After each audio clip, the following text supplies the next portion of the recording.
Hello, everybody. My name is Eric D. Johnson, also known as BrightShine, right here in the city of Memphis. It's in the county, Shelby, state of Tennessee. Today and date is Monday morning, January the 2nd, 2023. Time 7:03 a.m. First, I thank all my family, my support for your continued courage support. Continue to keep myself employed right in the Memphis tri-state area. Continue to further my education, Monroe College online. Continue to sue my social beast on being administrative contract mark. Present time took a break and going to school in the very near future. I will be going back to Monroe College online. Continue to sue my social beast on being administrative contract mark. Now, what I'm doing now, I'm gonna start my Facebook Live.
Hello, everybody. My name is Eric D. Johnson, also known as BrightShine, right here in the city of Memphis, in the county, Shelby, state of Tennessee. Today date is Monday morning. No, excuse me. Yeah, Monday morning. Excuse me. It's Monday morning, January the 2nd, 2023. And the time is 7:05 a.m. First, I thank all my family, my support for your continued courage support. I'll continue to keep myself employed right in the Memphis tri-state area. I'll continue to further my education, Monroe College, and I continue to pursue my social media, studying being administrative, contract, and marketing. At the present time, took a break and going to school. In the very near future, I will be going back to Monroe College, and I continue to pursue my social media, studying being administrative, contract, and marketing. Now, what you see in front of you, anti-gang, anti-Gnostic, anti-hazing. Now, adversus heresies, translated mean against heresies. Saint Irenaeus, the Bishop of Lyon, together with Saint Ignatius, the Bishop of Antioch. Together they wrote a 5-volume book titled Adversus Heresies, translated mean against heresy. They refuted Gnosticism, meaning they proved that Gnosticism was a heresy.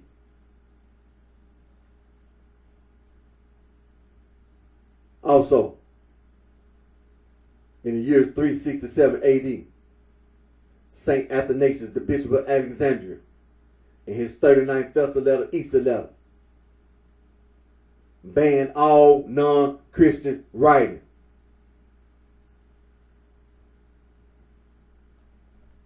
Meaning, this so-called Nag Hammadi library, that leftover Gnostic writing that didn't get destroyed by Saint Athanasius, Bishop of Alexandria, as well as the other bishops in the Catholic Church, that Nag Hammadi library,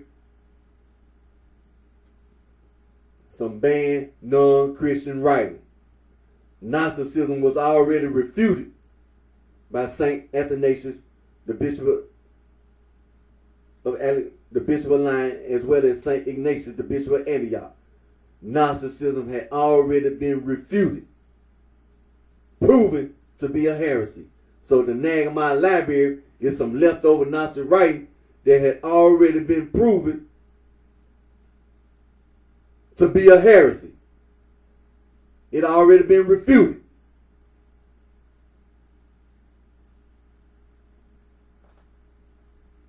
Also, Saint Epiphanius of Salome, the Bishop of Cyprus, wrote a 3-volume book titled Panorama, Greek, Panorama, Latin, translated meaning bread basket. Scholars have also said that Saint Epiphanius Salome, Bishop of Cyprus, 3-volume book is also adverse to heresy, meaning against heresies. That what people need to understand. It's 2023. From this point on, see, the Catholic Church, Roman Catholic Church, Eastern Orthodox Catholic Church, Oriental Orthodox Catholic Church, all Catholic churches. There's only one church, the Catholic Church, had already refuted many of those heresies already, including Gnosticism. Saint Irenaeus, the Bishop of Lyons, together with Saint Ignatius, the Bishop of Antioch, in their 5-volume book, Adversus Heresies, translated meaning against heresies, they refuted Gnosticism. Meaning they proved that Gnosticism was a heresy. So that left, like I said, repeating again, that Nagamon library, that leftover Gnostic writing, has already been proven to be a heresy. You can't be no Gnostic. No human being on God's green earth can be a Gnostic. You can't go to any college campus or university on this planet. The Department of Theology and Religious Studies. You can't go to no college or university on this earth. You can't go underwater. You can't go on the ground. You can't go out in space. Nowhere in this universe. You cannot be a Gnostic. You cannot be a Gnostic. And you can go on somewhere with that esoteric and that exoteric. It's going to mean the same thing. Talking about some hidden knowledge. And on the other side, some public knowledge. Look, you can make up all the lies you want. But that's what you're doing, lying. That's all you're doing, lying. That's what esoteric is, a lie. That's what public knowledge is, it's a lie.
esoteric, talking about some internal, within, inside, and then exoteric, external, without, outside. Now, if you go to a college or university campus and you're going to try to prove, you're going to make some kind of issue, talking about some inside, outside, esoteric, internal, exoteric, external, talking about some hidden knowledge, and then that's what the esoteric supposed to be, hidden knowledge, and then the exoteric gonna be the public knowledge. Now, if you think you're gonna walk around on a college, university campus, talking about some esoteric and some exoteric, well,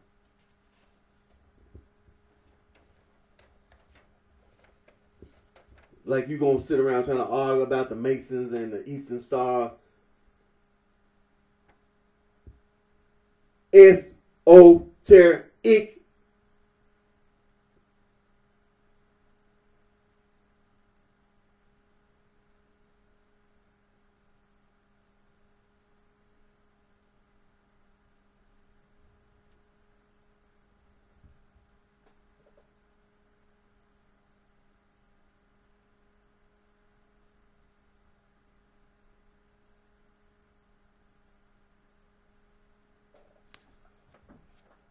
Esoteric.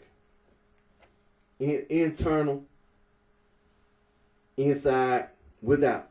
They're supposed to be hidden knowledge. Okay.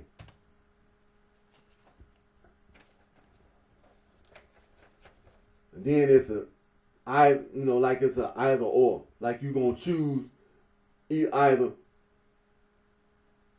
esoteric or exoteric. Well, okay. Now, exoteric.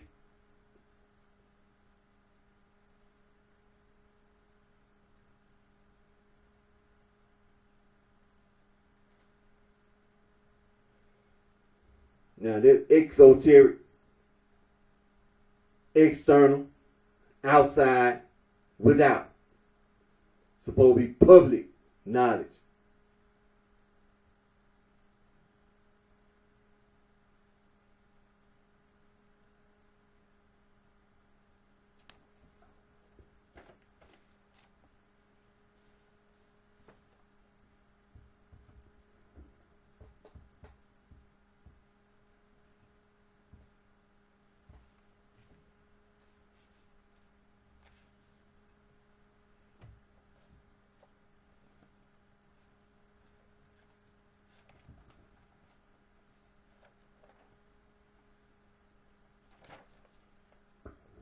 Now, when it comes to all that Western esotericism and Western mystery tradition, you have all these different esoterics. The esoterics, like Hermetism, Gnosticism falls up under Neoplatonism because of that esoteric, Rosicrucianism, Freemasonry and the Order of the Eastern Star, as well as spiritualism, Kabbalah, and the occult. That falls up under all that esoteric, hidden knowledge. Then you got on the other side the exoteric, and let's not forget theosophy and anthroposophy, because the anthroposophy with theosophy, all that esoteric hidden knowledge. Then you had that anthroposophy, public, exoteric, all that rejected knowledge.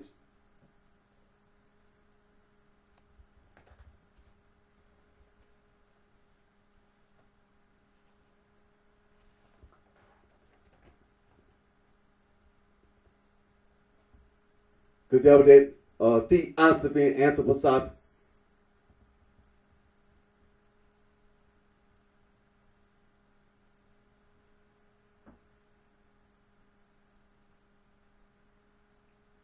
See, people just be making up stuff.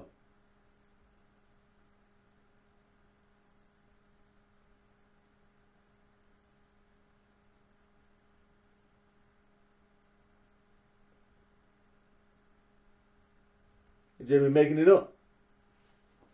Because that don't, see, this is the reason why the Catholic Church be right.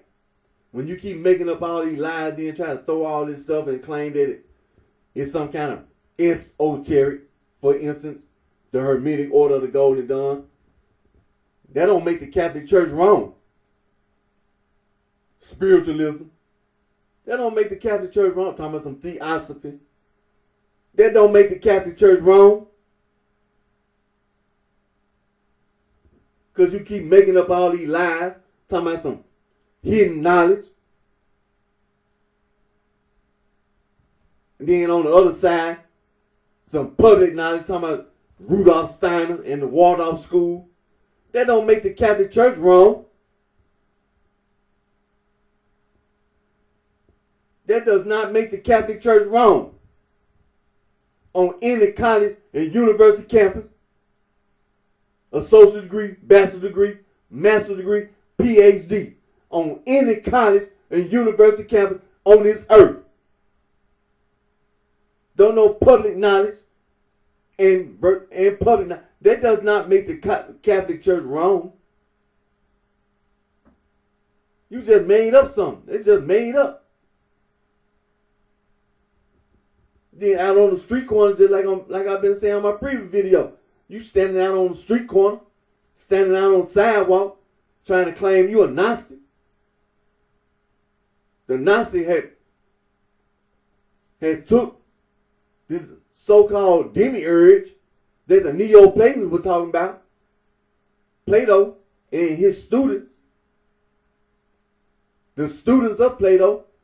Plato himself was a student of Socrates. The demiurge, according to Plato, was benevolent and desired a world of good. That's what the Neoplatonists were saying about this demiurge. Then the Gnostics took from the Neoplatonists and changed it. They distorted what Plato and the Neoplatonists, which were his students, had said about the demiurge. They said that the demiurge was ignorant, clumsy, didn't know what he was talking about, and created some kind of world that was flawed. They were lying. See, they were lying. The so-called Gnostics, they were lying, claiming that the material world is evil, and like that's an excuse for you to be a homosexual, for you to be a lesbian, for you to be bisexual. Like that's an excuse for you to go around talking about some transgender and transsexual. Because it's not. That's an excuse for you to abuse and mistreat the little kittens and the little puppies. That's an excuse for you to try to destroy nature, wildlife, and the environment. For example, the North Pole and the South Pole. No, ain't no damn excuse for you to do anything like that. Period. Ain't no excuse. You just be lying. All you doing is lying and trying to use violence, provoking other people to be violent, trying to use violence.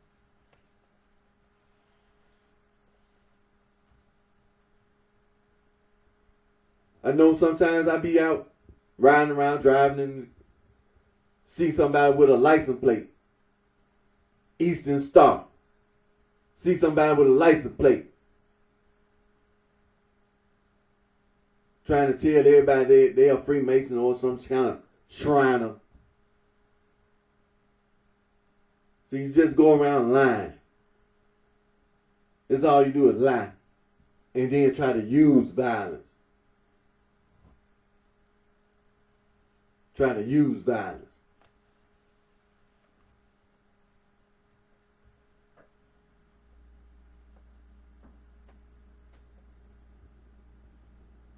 Now, since being that it was a holiday weekend, I was able to make my video. But that's a serious thing. All this stuff about religion. And in religion, having this discussion, having this talk about this supreme being, this higher power, and so it's been something that's been talked about for a long time. Many people have been and been, they have been and they be lying.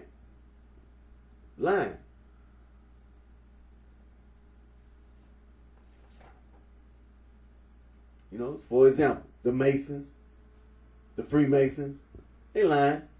The Order of the Eastern Star lying. The Spiritism lying. The Hermetic Order of the Golden Dawn, they lying. The Kabbalah lying. So they lying. Theosophy lying. Anthroposophy, they lying. They lying. The Gnostics lying. When you get through talking about the Neoplatons, the Catholic Church, the bishops and the deacons, they not finna sit up there and deny that. They done refuted it, rejecting knowledge. Talking about no demiurge.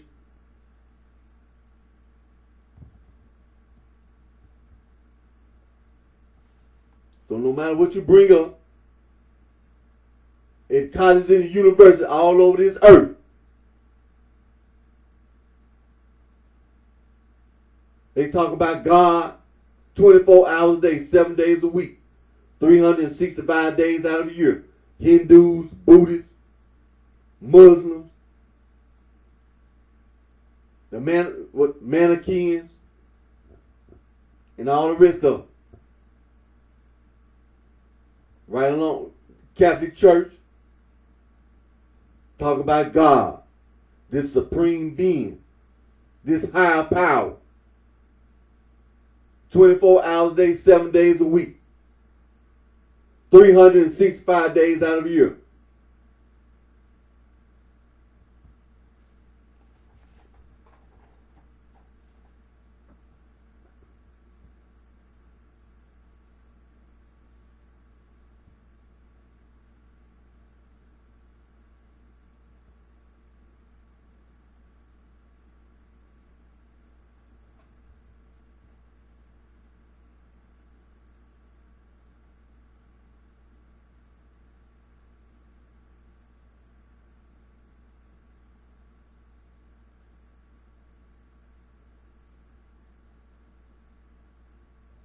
See, the history of the city of Chicago, what we just got through talking about, is really included. It's important. You talking about the supreme being, the higher power, it's important. The history of the United States of America, the Counter-Reformation, the Catholic Reformation, the Huguenots was on the run, and where they go? Where they end up? They came over here to the United States of America. So it's important. The history of the city of Chicago, the almighty Vice Lord, Four Corner Hustle, the almighty Black Prince Stone, the almighty Black Disciple, Poppin', the almighty Mickey Cobra, Crackin', the Bluefin, Black Disciple, the Black Disciple, the Lord, Stone, Disciple, 7-Eleven, G Killer.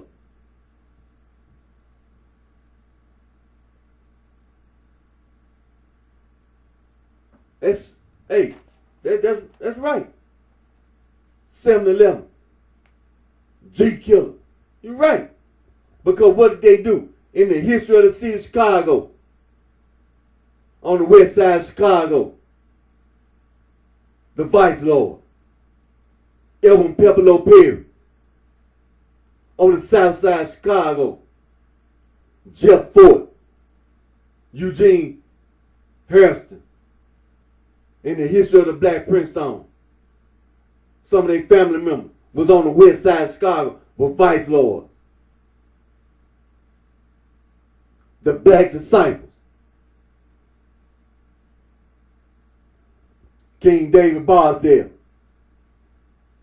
How did it get started? Some little kids.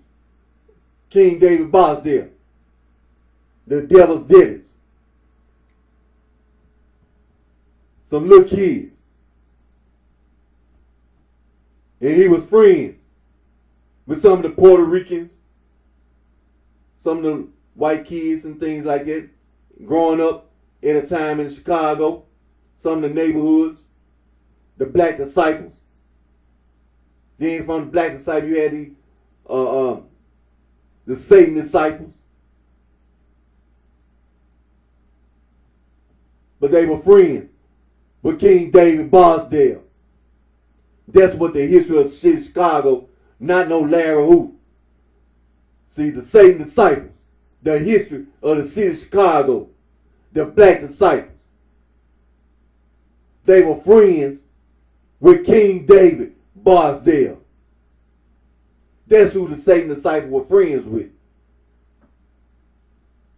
And from the Satan Disciples, the maniac Latin Disciples. That's the history of the city of Chicago.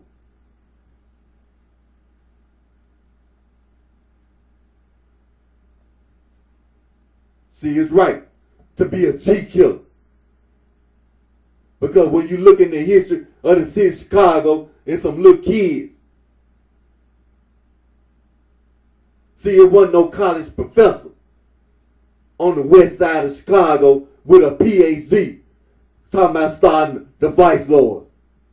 Elvin Pepperlo Perry and some more little children. The 14th Street Clovers.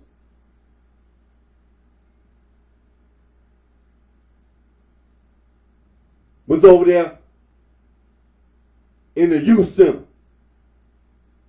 Started the Vice Lord.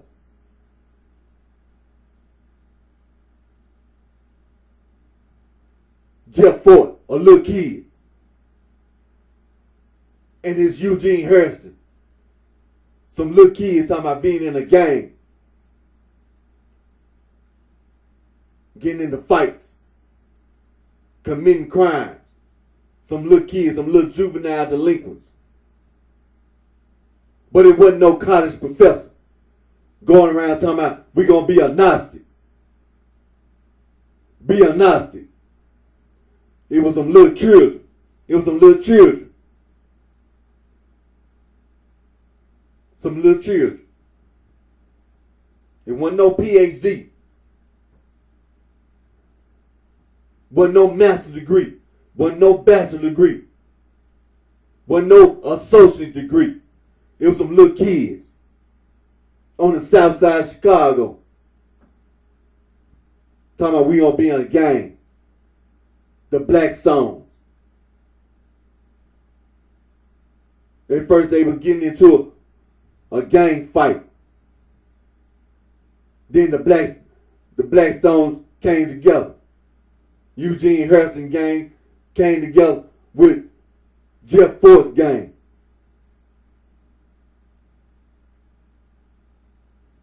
But it was some little kids. Hadn't even made it to high school. King David Bosdale. It wasn't no associate degree. Wasn't nobody with a bachelor's degree. It wasn't a person with a master's degree or a PhD. It was a little child on the south side of Chicago with some more little children. Some little juvenile delinquents. Talking about being a Gnostic. Where you learn about some Freemasonry from?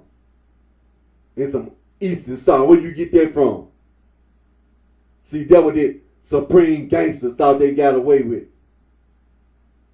See, that what Larry Hoover and some more individuals thought. You thought you got away. There's a lot of people that got killed. And there's going to be some more people that's going to get killed because you thought you can get away with some esoteric. And on the other side, Rudolph Steiner, some exoteric. But you ain't going to get away. And what it means to get away and not, if you're still living, it don't mean that you're going to keep on living. Just hadn't got to you yet. Just hadn't gotten around to killing you yet. But it's going to come a day. It's going to come a day when you're going to get killed. Because it ain't no such thing as saying you're a gangster disciple. It ain't no such thing as claiming you're a black gangster new breed. Because the history of the city of Chicago, we know what that is. A drug gang. You ain't nobody. And you think you don't walk your ass around talking about some esoteric, and on the other side talking about, hey, you got another thing coming. You got another thing coming. No. It ain't no such thing as getting away. It's 2023, and I've been telling you over and over again. And that day is here. I told you. From this point on, it ain't nothing else to say. It ain't nothing else to say. It's just to kill you. And that's what's going to happen. Gonna kill you. Gonna kill you. Black gangster new breed. Gonna kill you. Gangster disciple. Gonna kill you. Insane gangster disciple. It ain't no. G killer. 7-Eleven. G killer. It ain't nothing to talk about. It ain't nothing to talk about. It ain't nothing to talk about. See, what you thought you could get away with, from this point on, man, it ain't no getting, once I leave my video, man, it ain't nothing. Because I know, in Chicago, conservative vice lord walk around, when I leave my video, them black Prince Stone walking around, when I leave my video, them black disciples walking around, including the Satan disciple and the maniac Latin disciple. Oh, I know. It's been gang fights. Latin kings and queens. I know.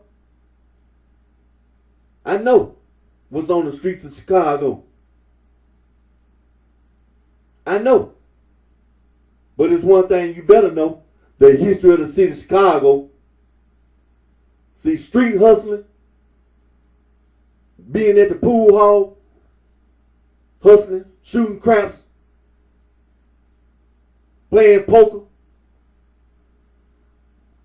See, when you street hustle, selling dope, street hustling down the street, I know. The Latin kings and queens, I know about street hustling. The almighty gay lords, I know.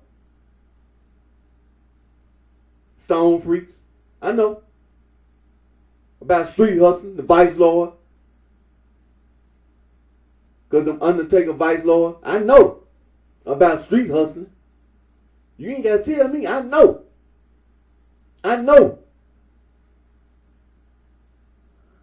And all the rest of them, my people, I know. The Mickey Cobras. The Mickey Cobra got a reputation on the street for street hustling. So you don't have to tell me I know about street hustling. And then the Black Disciples, I know.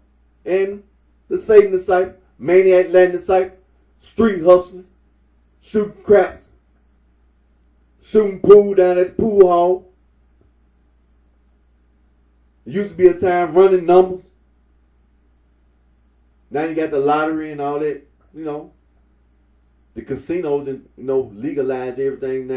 Now you got legalized gambling. But hey, sports betting, but still, street hustling, selling dope, and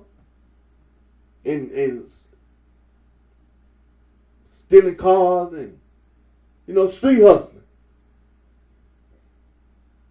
Trying to take clothes out, going to the mall, shoplifting,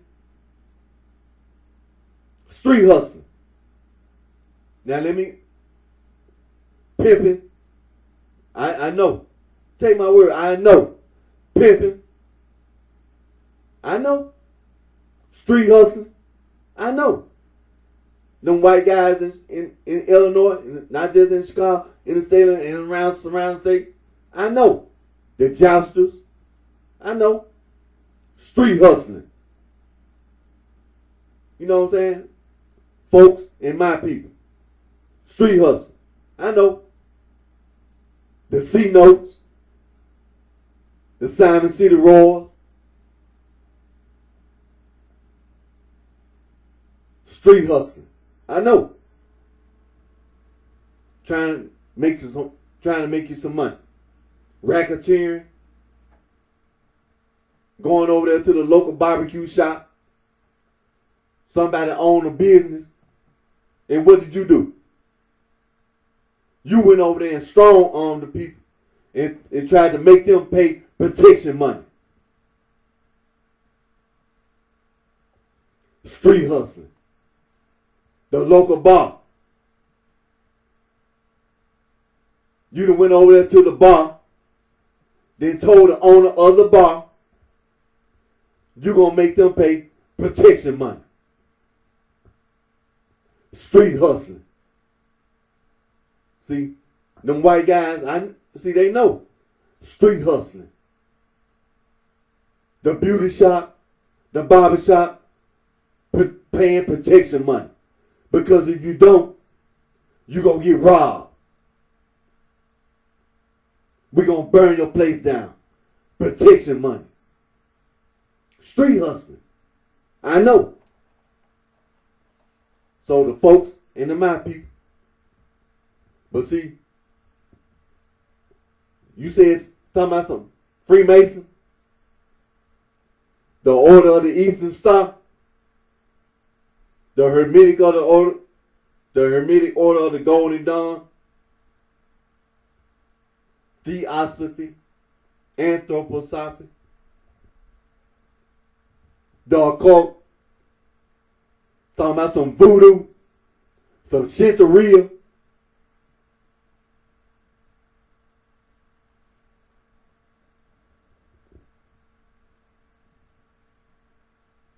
I mean, hey, we can go on and on about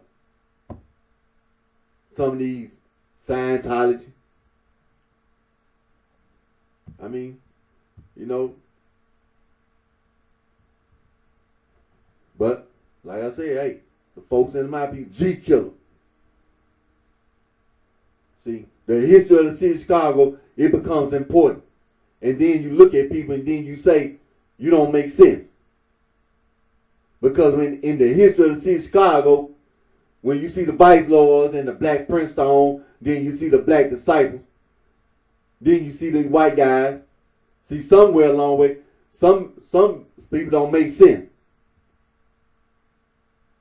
Like, for instance, the Black Gangster New Breed. See, you can't, because see, the Mad Black Soul, Latin Soul, the Boss Pimps, See, you can't make it fit when it never did fit. All you did is just try to get some guns and some bullets and just try to stand around over in the Ida B. Wells public housing project and sell dope. That's all you done. And then talking about some insane gangster disciples. Well, where did they come from? They came from the gangster disciples. That's what they was. All they did added insane and did the same thing. Got some guns and some bullets and sell dope in a certain neighborhood. And then you had the nerve to sit around trying to make music videos. Talking about some JoJo World. But I mean, you can't make no sense out of it. Excuse me. You can't make no sense out of it. Just like the gangster cycle. Talking about some supreme gangsters. You can't make no sense out of it. You can't make no sense out of it. That's all there is to it. So G Kill is right. See, G Kill is right. See, some people have to get together and stand together against their stupidity. Not saying that was the only stupidity. It was a lot of stupidity. Like the KKK, the Ku Klux Klan. There's a lot of stupidity on this planet. People had to stand up against it.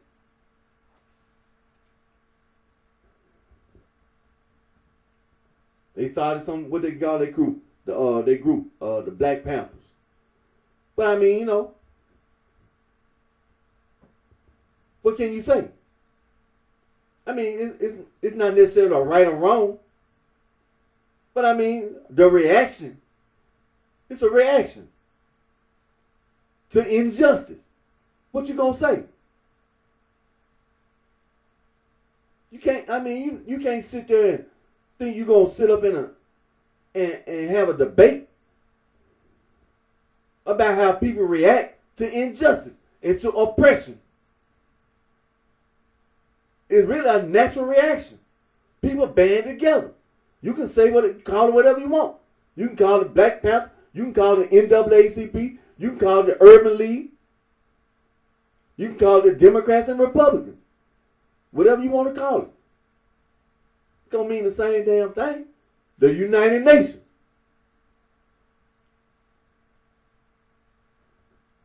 People had to start the United Nations to end wars around the world.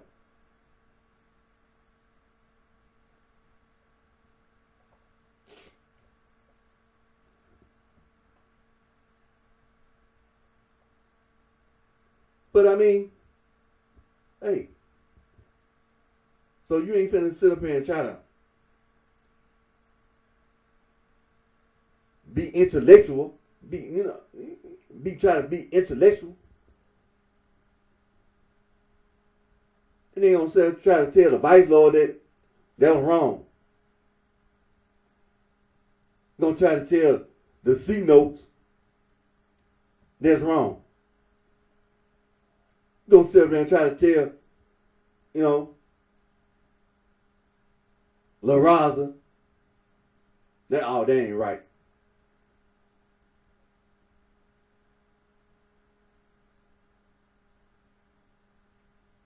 I mean, you can try that, but it ain't, See, these are things like they had these conversations when they was on the college campus. And see, these things come up. It's just like socialism and capitalism. And then you have fascism, communism, then all that Marxism and so on and so forth. See, you can call it, people took the same concept and idea and had various forms. People over in Vietnam, they would listen to Ho Chi Minh. Then the people over in China, they would listen to Mao Zedong. You see? Then you had people over in Russia would listen to Lenin. But they were still talking about the same stuff. Socialism. Then you had Adolf Hitler and all them. They were still talking about what? Socialism. That's what they was talking about. That's what they named their party, the National Socialist Party. They was talking about socialism. That's what they was talking about, socialism. I mean, you know. Then Mussolini, the fascists. But what you see today, you took socialism and capitalism. What you see a lot of today is a mixed economy. People take socialism and capitalism and use capitalism and socialism together. You see it, all you got to do is look all around the world, the economy, you'll see it everywhere. You can look right here in the city of Memphis.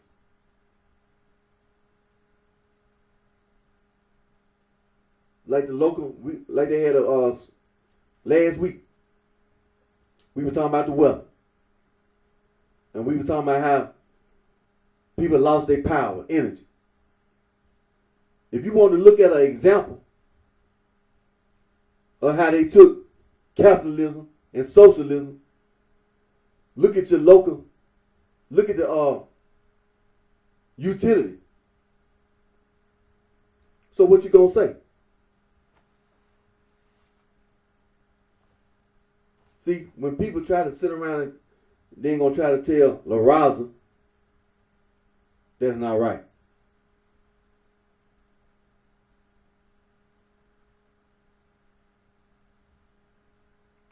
They ain't gonna go around and they ain't gonna try to, you know, and just kind of walking around trying to, you know, go tell the north side folks and the south side folks, oh, they ain't right. You know, oh, they ain't right.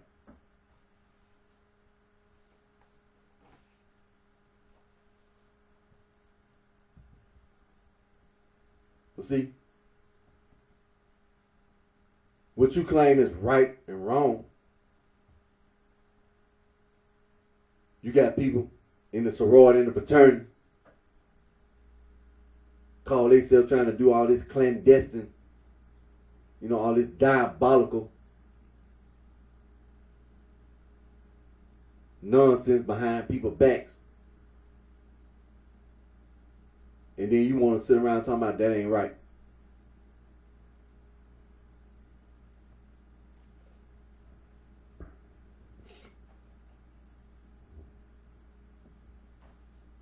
But you know,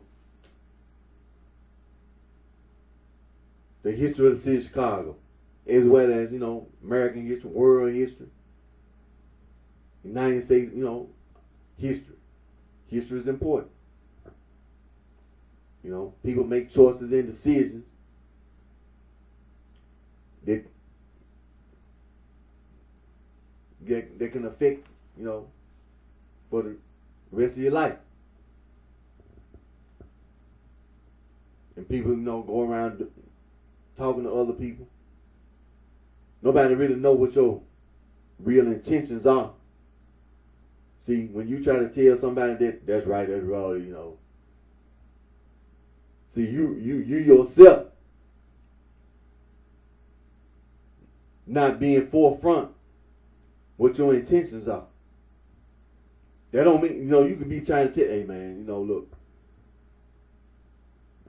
that you know, that ain't right. Well, I mean, you know, I don't know what your intentions are. You telling me that that's wrong, and that ain't right. You know, but I don't know what your intentions are, because it can be some things that you intend to do that might not be right. But you think you smarter than me, so you gonna say that right there, that's wrong, and that's not right. That's not right. That's not right. That's wrong. But then this is the same guy, this same person is trying to do something wrong and not trying to do nothing right they self. See, they ain't tell you what their real intentions are.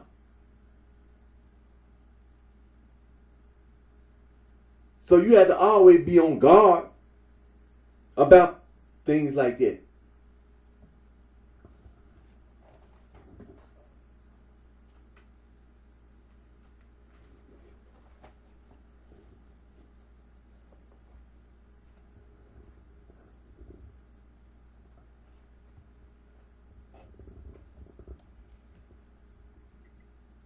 And see, the history of the city of Chicago, it was important.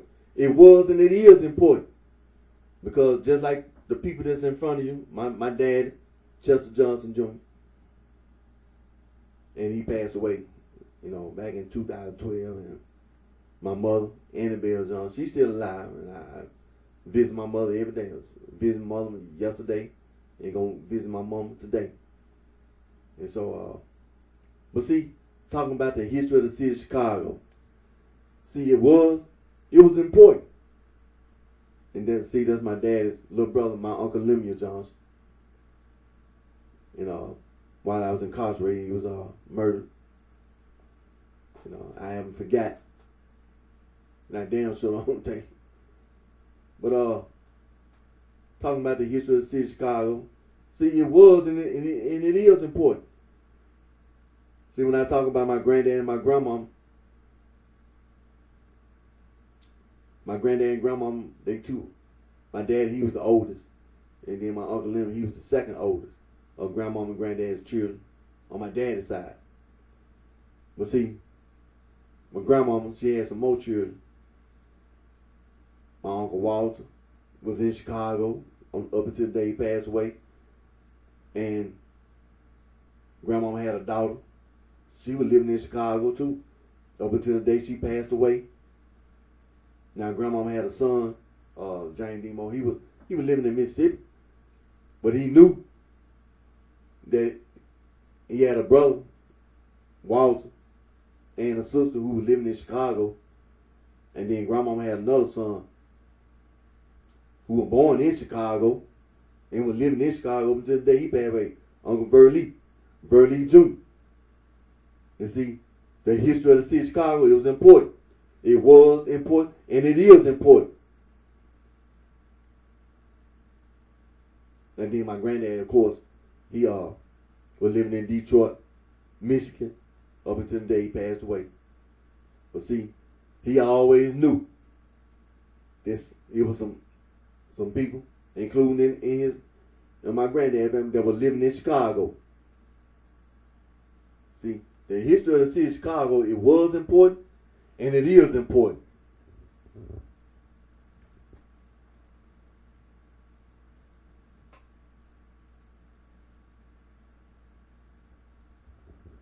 It was important, and it is important.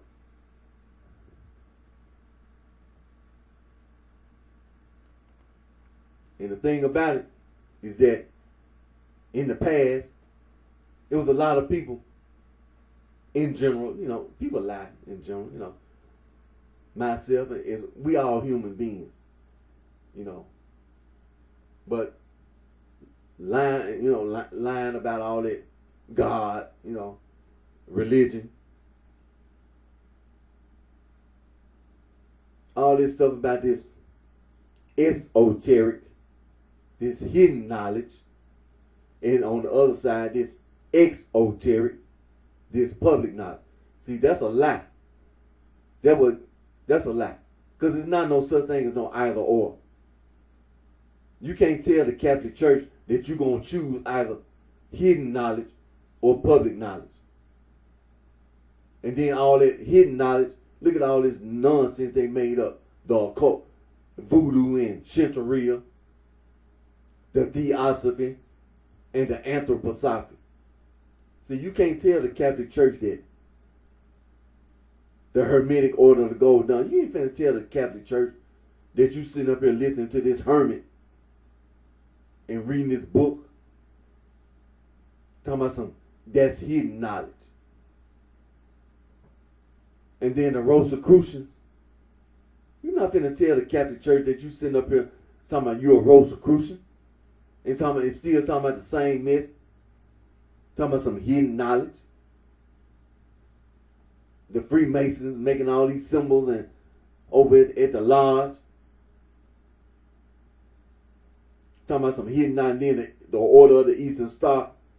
You're not going to tell no Catholic bishop that you sitting up here trying to justify some esoteric. And then now all this other stuff. Talking about you're going to try to justify public knowledge. You're not going to tell the Catholic bishop that. You're not going to do that. Because there is no justification. It's just a lie. You lying.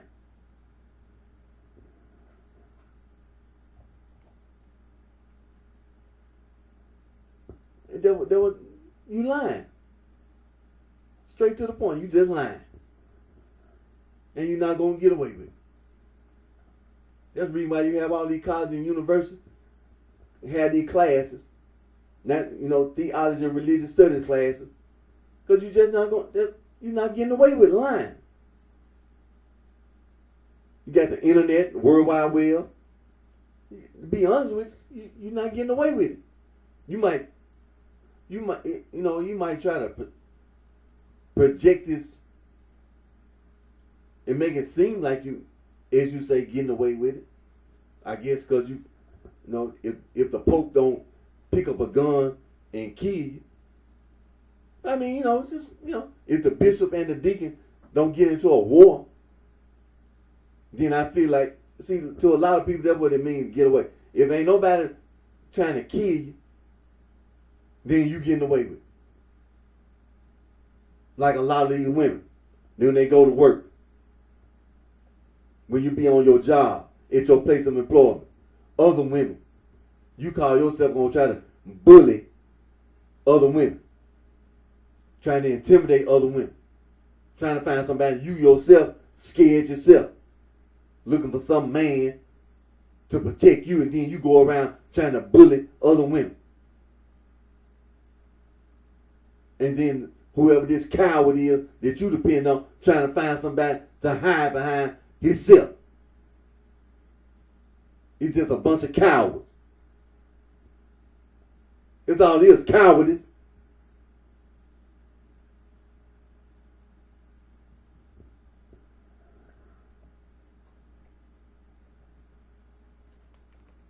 Just cowards. Telling lies. Just go around lying. The time is okay. Yeah. But see, when I started my video, the foundation, you have to make it clear at the very beginning. At the very beginning of my video, I make it clear.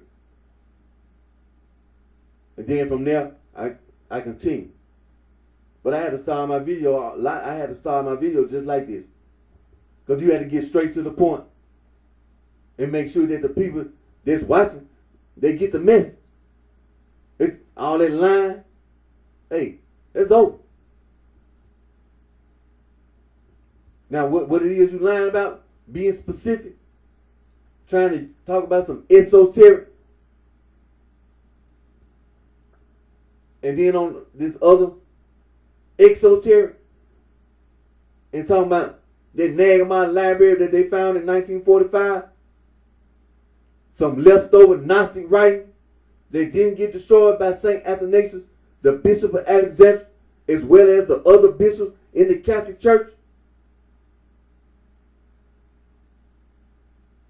some refuted nonsense that's already been proven to be a heresy? No, you can't. No, absolutely not. Because see, that's what the sorority and fraternity been doing. And as well as people in general in academia around the world. They've been trying to go around and trying to lie to other people. See, it's like people who have information. It's like they trying to use other people to play some kind of game. To send people out. To commit crimes against other people. And then they sit here and watch the people that they send out do all this stuff that they told them to do. And then they just sit there and look at you. And then you come back running around talking about, well, they told me to do it. That person told me to do it. Or they told me to do it. Because you felt like they were smarter than you and they knew what they were talking about. But see, we don't all live in the same place, first of all. But just here in the United States of America. You know,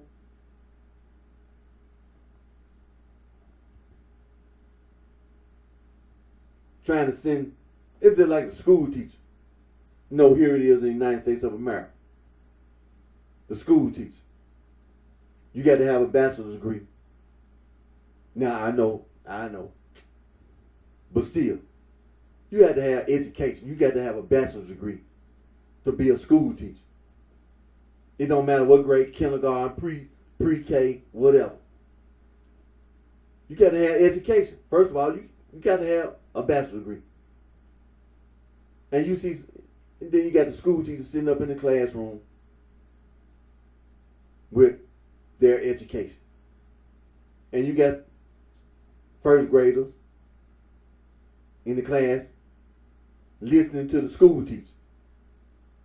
Now you know where if you got the students sitting and whatever you say to a child, they pretty much listen to what you say. They pretty much listen to what you say. A first grader, second grade, third, fourth, fifth, sixth grade. Then you go to junior high school, 7th, 8th, 9th grade, high school. The school teacher. They pretty much take what you say as being right. In the school, not just about the subject that they trying to learn, but it's just in general. The students be influenced by the school teacher. By the school teacher. Be in the class for 8 hours, 7, 8 hours. Pretty much 5 days out of a week. The school teacher got a lot of influence. So you have some person there in a sorority and fraternity deliberately trying to misinform, mislead the children, the children, like they've been doing, like they have done and be doing. That's what they done, and that's what they be doing. But from this point on,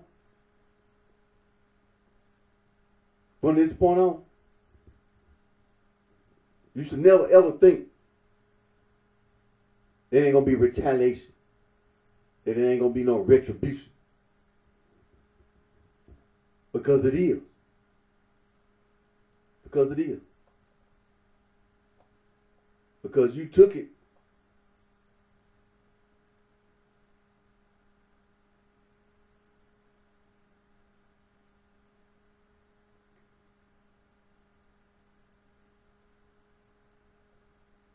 You know what I mean? You know, you made it like it's a game what you're trying to play with other people. Like it's a game. I mean, you know, when you actually look back, you make it sound like it's a game that you're trying to play with other people. I can look at my own life. I can think back and I can be like, I can think about all the days I went to school. I can just see how other people were just trying to do stuff behind my back while I'm a little child. I can just sit here. I got elementary school, people who thought, who had education, was just constantly going around with this gangster stuff. And they deliberately do all this. Try to go around talking about gangsters, mobsters, hustlers, and all this. Hoodlums and ruffians and goons and thugs. Just trying to be violent. Trying to use violence. See, this is what they do. They use violence. But like I said, when you see a lot of people, they try to distance themselves from a lot of stuff. And then they try to sit around and watch the Bloodstone villains and the Limestones, then who they sent out to do the stuff they do. You see how you seeing all this stuff being reported now. Not saying that there's nothing new, just stealing stuff. But just look at how they going around this smash and grab. You make it sound like it's you smart, but when you see it, it's somebody in a sorority and a fraternity sending people out to use violence. To use violence. And then you feel like you belong. You see, when you can't be a part of the Vice Lord, when you can't be a part, of the black disciples, when you can't join the Mickey Cobras, you start seeing some people doing some smash and grab. You start seeing some people carjacking because they trying to join something. When you hear about it, see people doing stuff all the time. See, sometimes it don't get reported. But then some things, it get reported. Like carjacking. And when you hear about it, I mean it's things that people have done. But when you hear about it, it make you wonder who around. Because see, it's been so many like vice lords on the streets. It's so many gangster disciples and insane gangster disciples. So many black gangster new breed around somewhere. And then you got a lot of black disciples. And then you got all this so-called blood gang, Crip gang stuff. Well, I mean, if you've been around for some years, then you got some of the gang members already locked up or dead because of gang wars. So that makes a difference. So when you hear about it, that's the reason why you wonder. Not saying you got to wonder, but you be like, carjacking.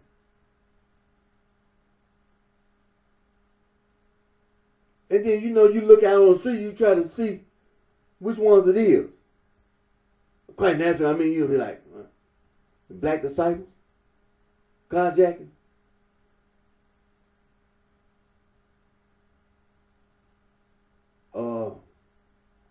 Some of the Hispanic, Latino, Spanish disciples.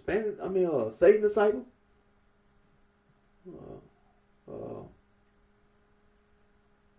Maniac Latin disciples. Carjacking. Latin kings and queens carjacking. C notes. So you start looking around, you trying to get an idea like, who is this? Smash and grab. Well, I mean,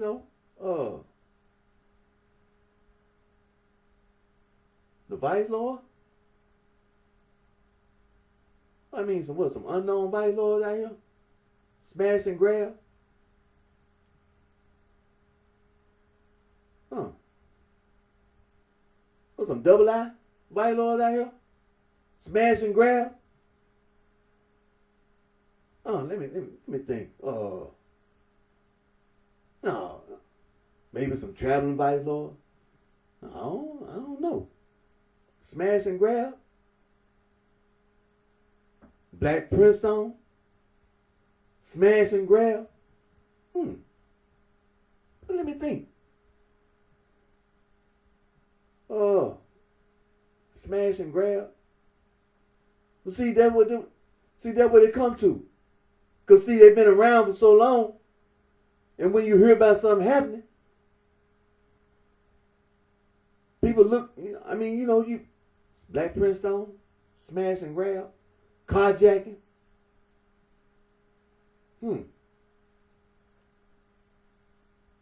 See, some they not into that. Not saying that they won't steal a car or nothing, but they just not, they just not gonna carjack, be involved then some smash and grab. Shoplifting. In the city of Chicago, shoplifting. But to the point where you talking about actually breaking into some, trying to rob the place, whether somebody in there or not. Smash and grab. So it comes to a thing. It must be somebody else that came to the city doing these things. Because that's what it's going to mean. In general, you still committing a crime. You still stealing. What you can call it carjacking. You can call it smash and grab. You still stealing. Probably over $500 or probably over, what they call it, over $1,000, over $10,000, whatever. Smash and grab. See, somebody with a degree, with a bachelor's degree, a master's degree, a PhD, the alumni, in order for them to get somebody to still do the things they want them to do, they do the same thing. They try to find somebody that'll listen, somebody gullible, somebody naive, someone that's misinformed, that they can mislead. Talking about some Gnostics. And what's going to happen? They're going to try to kill you. Don't try to kill you.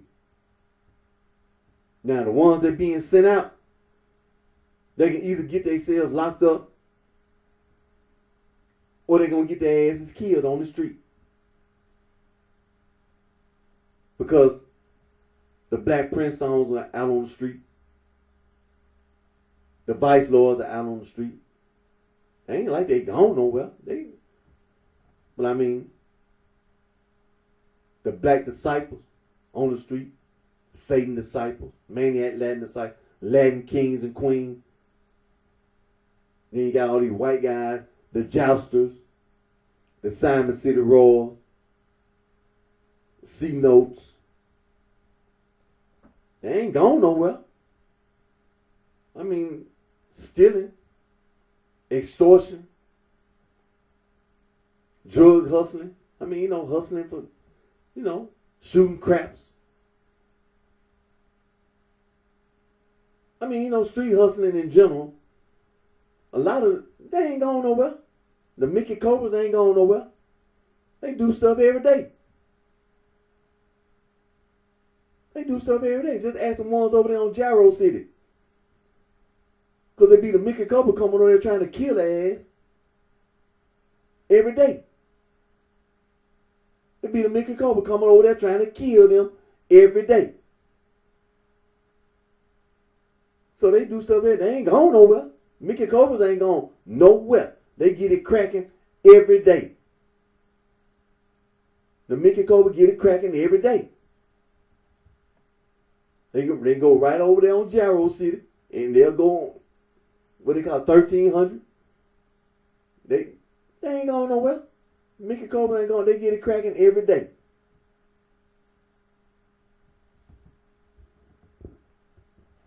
See, but when you talking about some Gnostic, see, what I have to make sure that all the OGs know this, understand this.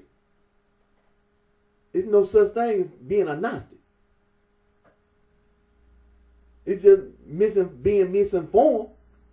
You know, in general, we can all be misinformed. You know, it can be all variety of subjects. I mean, you know, it can be something about the microwave oven. You know, I mean, you know, it's just like me sitting here with the lights turned on. I can be misinformed about electricity. You know, so I mean, you know, being misinformed, you know, you can be misinformed about drinking a glass of water. It can be information that you just didn't know. Or you may have thought that something that you learned about water. Because, you know, they doing all kind of tests and everything. And later on you find out some kind of microorganism was in the water that you just didn't know nothing about. You thought, you know what I'm saying? You thought you were misinformed. You know? You were misinformed. Later on, you know, they came back and said blah, blah, blah. You know, the scientists said this and that and so on. And so, look, I was misinformed, man. I was misinformed. I apologize. I'm sorry. You know, I really didn't mean it. It affect me too. It just didn't affect you. It affect me too. But in general, anybody can. But what I'm saying, all the OG, all that folks, my people, it ain't no such thing as being a Gnostic. It's no such thing.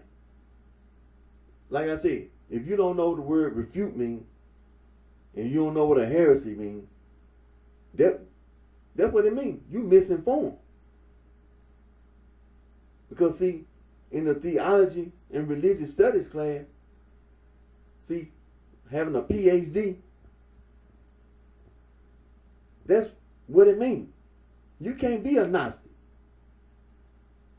You can't take the Nagmar library and claim that's a way of life. No, it's not. You can't be a Gnostic. No. It's no such thing. It's no such thing. And just like you can be sitting around talking about the demiurge, and you can just see the reaction that, you know, the professor have, talking about the Gnostics, claiming that the demiurge was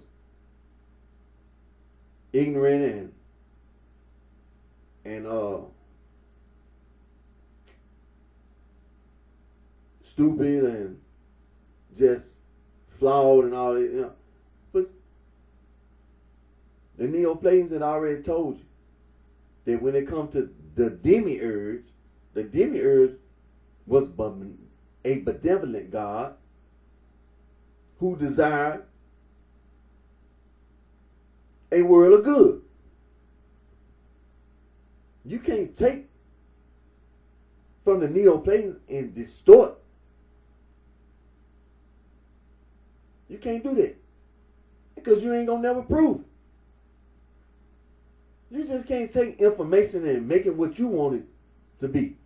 You can't do that. You misinform yourself, you lie to yourself, then you go around lying to other people. So you just intentionally misinform yourself, then you go around misleading other people. You can't do that. No. But look, I'm getting my reading. I know that this is the first part of the year. But like I said, see, when I do my video, see, I lay the foundation. Lay the foundation. Soon as I start my video, I lay the foundation. That you can't do that. When I start my video, you can't do that. See what I'm talking about? When I start my video, I start from the very beginning of my video, making it perfectly clear. You can't, no, absolutely not.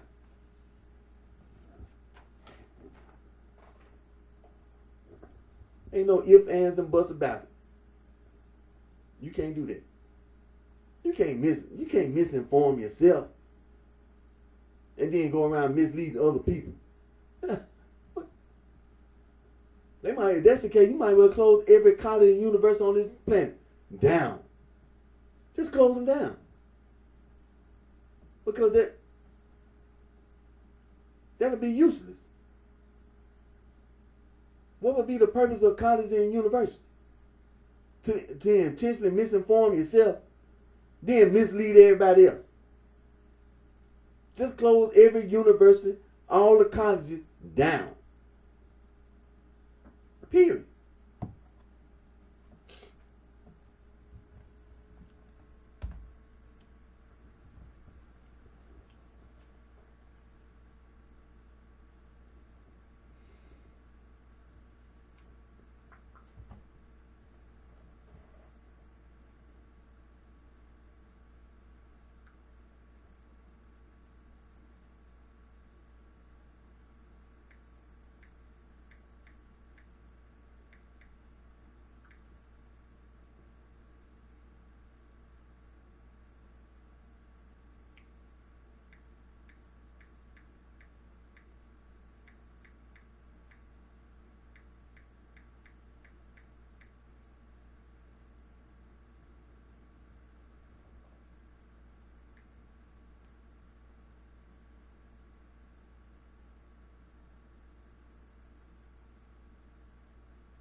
See, there's only one church.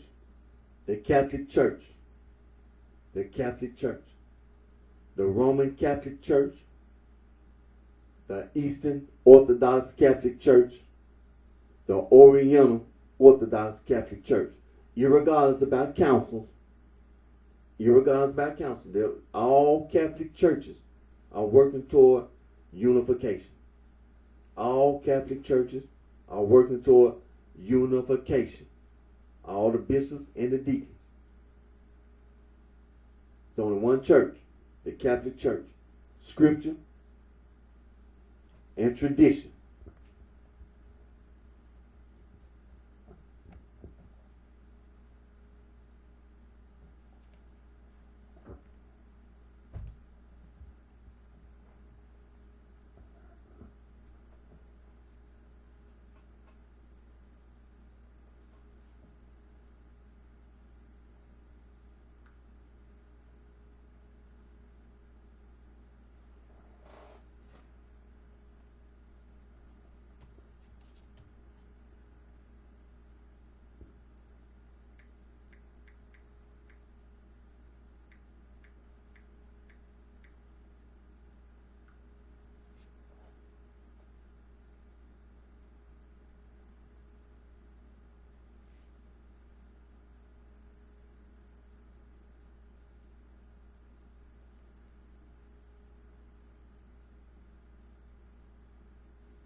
Now let me say this while it's on my mind. I know that this, this weekend, holiday weekend, last weekend was the Christmas holiday, and like I said again, I hope and pray that everyone had a safe and Merry Christmas. And as you know, this weekend was New Year's. New Year's Eve, and then the New Year's Day, which was yesterday. And so this is a new year, 2023. This is the second day. Today is January the 2nd, 2023. And so I want to take this opportunity to just hope and pray that everybody have that this year be a blessed year. And so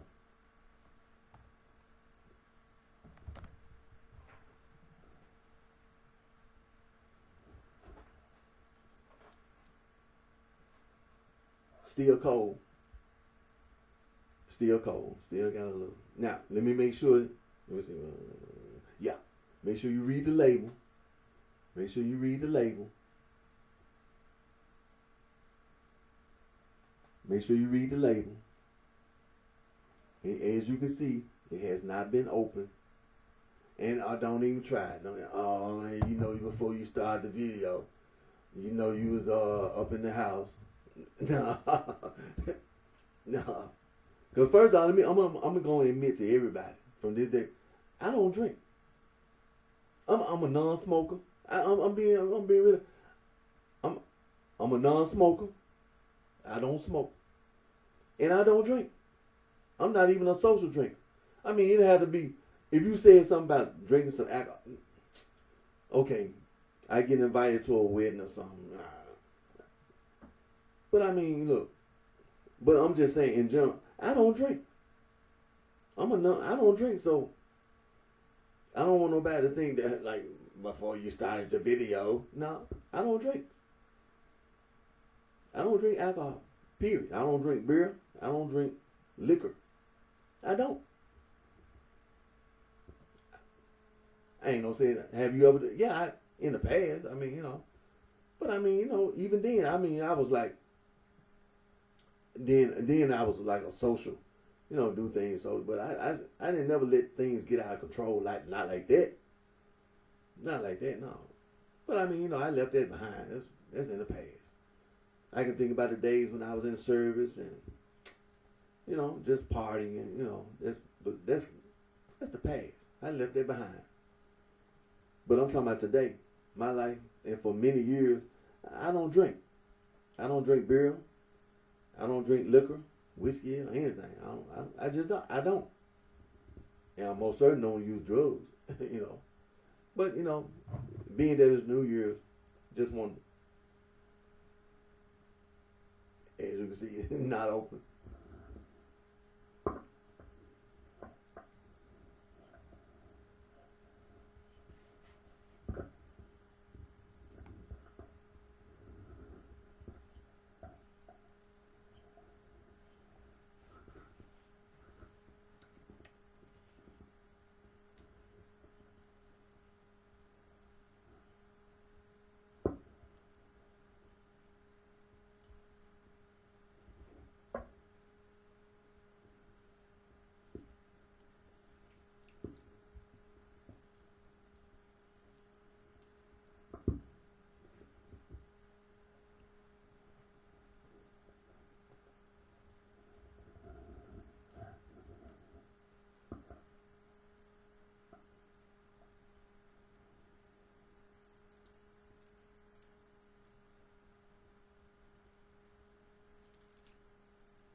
I don't want to drink too much and then have all that liquid in my body, you know, while I'm making my video. But still, you know, a toast to the new year and a blessed new year.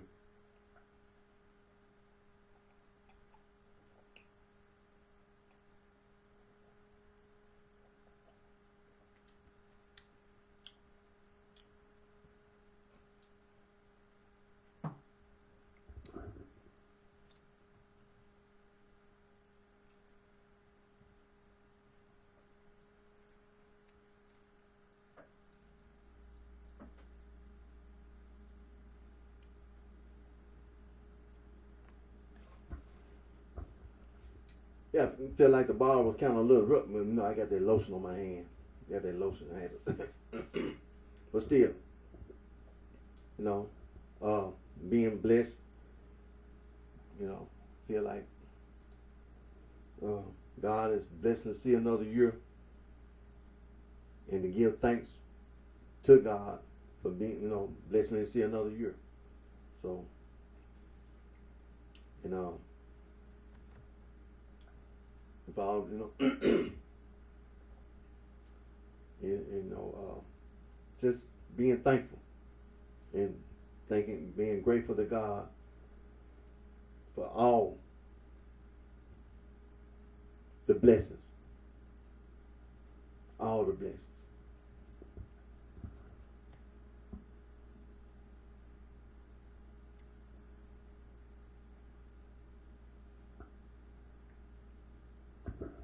Now, like I said today, being that it's the new year, I still want to, you know, start my year off right, continue my reading, and what time? Oh, we got a good time. We're doing good, and so, but like I said, the most important thing, you know, when I start my video, get off to a good start, come out, you know, like that old saying, you come out the gate, you know,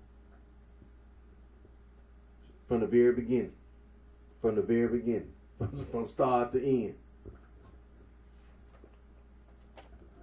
From start to end. Make it perfectly clear. From start to end.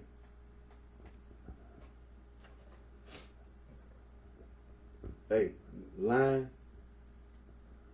And then in Chicago, you know, what it mean to be folks in my people, you know. Because pretty much, you know, a lot of guys knew each other. You know, when you come down to it, just like I said, the black disciples, and then King David Bar there, he was friends with a lot of other guys, the Satan disciples. Then them guys, they were friends with some more guys, came the maniac Latin disciples. See, it's like that in Chicago. And then all them white guys, they know each other. You know, they call each other the 12th Street players and, you know, the C-Notes and Shy West and the Jousters and, you know, I mean, you know, the Almighty Gaylords and Simon City Royals and, I mean, you know, we can go on and on. But I mean, the Deuces, I mean, you know, and then you got all these Hispanic Latinos and then all the white guys mixed in. Then now you got all the African Americans in the gang. And so, I mean, you know, it's just a gang. Later on, you know, you're going to see Asian and Pacific Islanders, Native Americans. But, you know, I mean, you know, the history of Chicago, that's what you don't need to lie about. Because one thing I ain't going to do is sit around and be talking about no gangster disciples. Still sitting around. No, absolutely not. No. I'm talking about some insane gangsters. Like, oh, no. Absolutely not. And then talking about some black gangster new breeds. They owe me some money. You owe me some money. I don't care about no tone or anybody. I want my money. Simple as that. Now you want me to get out on the street? See what I'm talking about? Talking about some smash and grab. Shoot. Talking about extorting money. Now look, 3 strikes you out, 85%, 100%. The death penalty. look, look, look. I can't get out on the street acting a fool like that.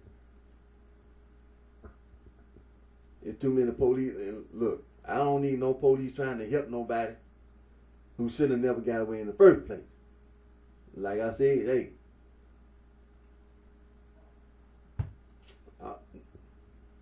the state trooper, the sheriff department, the police department. I don't, talking about some corrupt police officers, some corrupt law enforcement, whatever. But hey,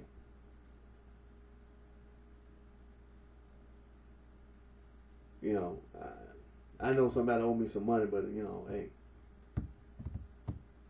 can't be in too much of a rush. Had to be this one of them times you had to be patient.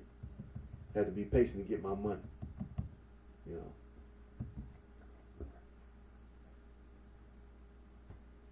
But then, I know what I was. Before I get my reading, there was something else it was something else I was working on. You know what I'm saying?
Like I said, I was working on something, right?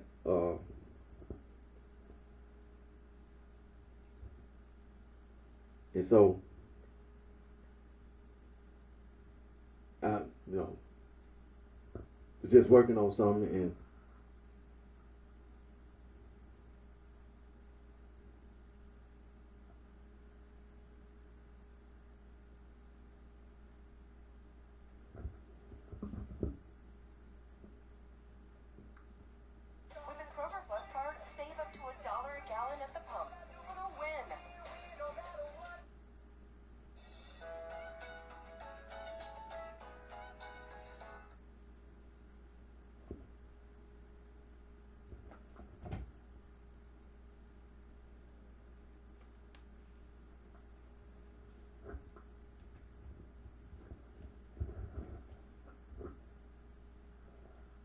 hope it don't be no copyright infringement.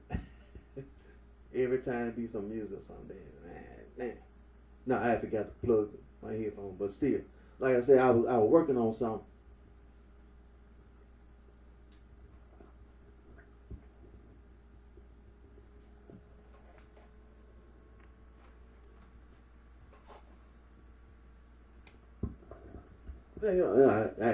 Sometimes I pick the pen and pad up.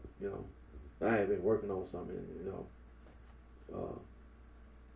Like I said, sometimes I pick. Every now and then I pick the pen and pad up, and so.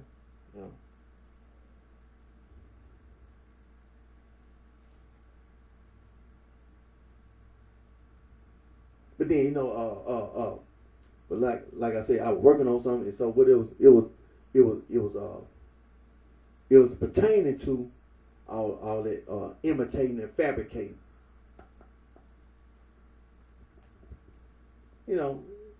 call yourself trying to be in the blood gang and the crip gang and all that. And then talking about the bloodstone feeling, limestone, all that. You ain't nothing but an imitator. And then when you talk about all this gangster disciple and black gangster new breed, and then later on came the insane gang. You ain't nothing but a fabricator. You know what I'm saying? You fabricate, you lie.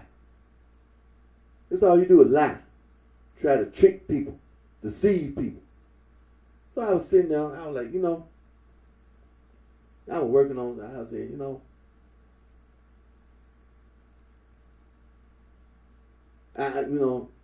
sometimes you express, a mode of expression. And so I was sitting there, I was like, man, quite naturally, I don't like it. I don't like nobody trying to imitate the conservative vice lord, and trying to imitate, the Mickey Cobras, trying to imitate the black disciples. And then a lot of the white guys in Chicago been around for some years, the Deuces, and so for example. But I mean, you try to imitate. You're an imitator. You're not the originator. You're an imitator. You try to take what the originator did, and you just try to imitate. You try to repeat what people say.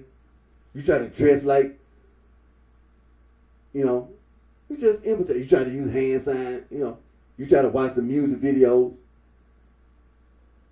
You just an imitator.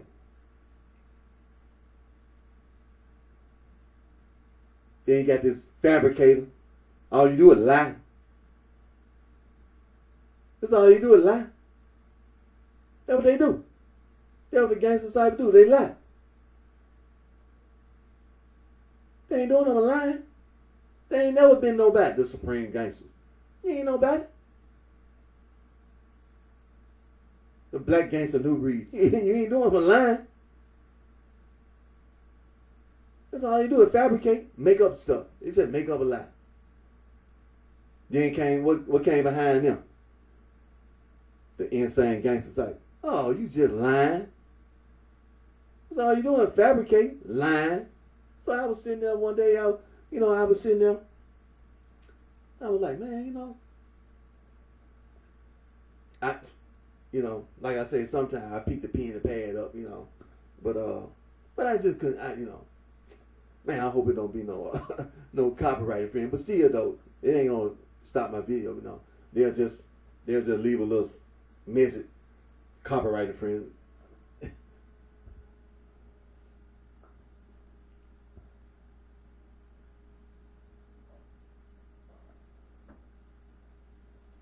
Like I said, I was just sitting there. I haven't even really just got started, but it was just came to me, and then I just picked the pen and pad. I really didn't really get started, but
No, so like I said, I was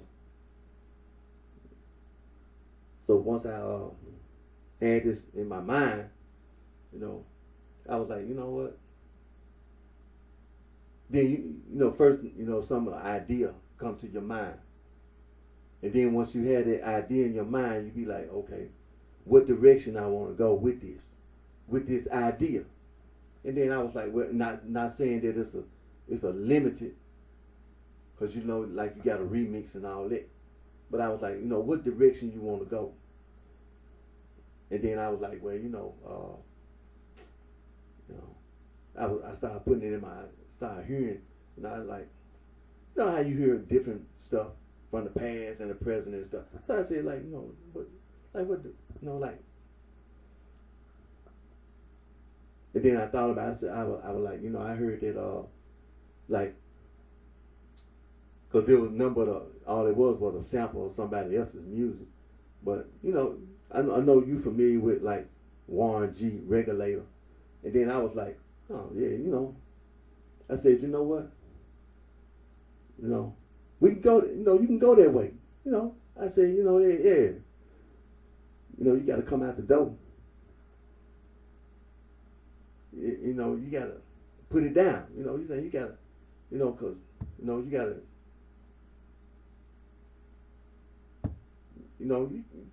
to, you gotta make an impression. Because that's what what I'm saying. In music, you gotta make an impression. A good impression. What I'm saying. That first impression is a last impression. So when you do something, at that very moment, soon as what I'm saying, you gotta do it right then and there. You can't wait to try to, what I'm saying. You gotta. So I said, you know what?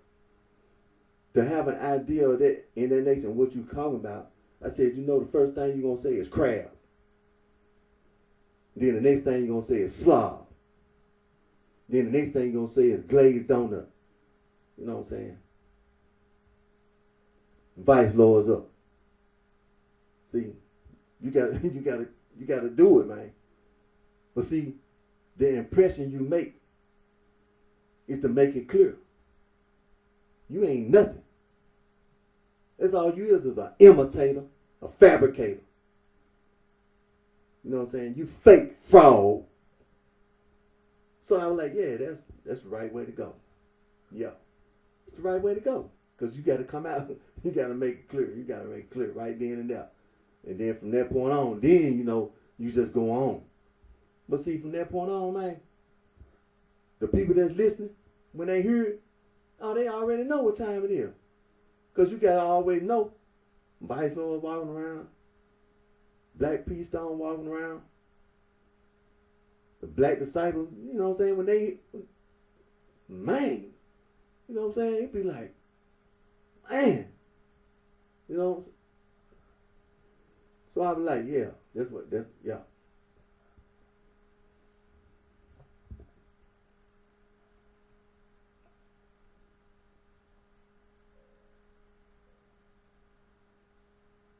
But then, like I said, though, because see, all it is a sample.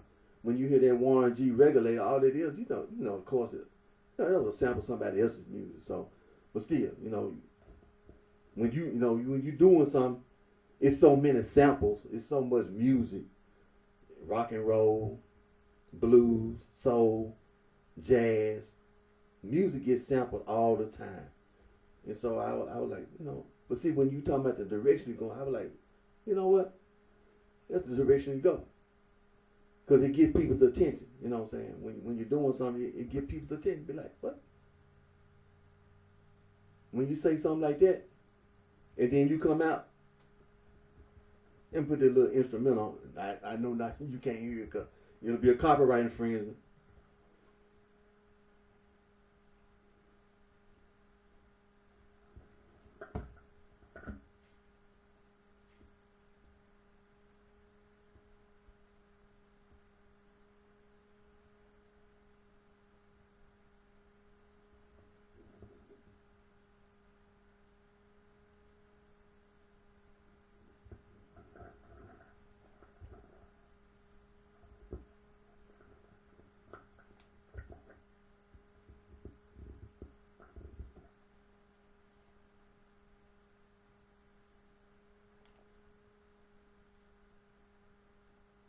Just yeah.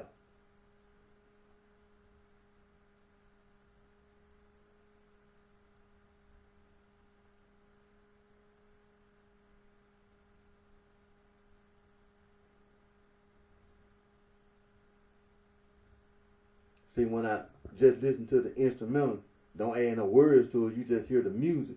But then, you know what I'm saying, when you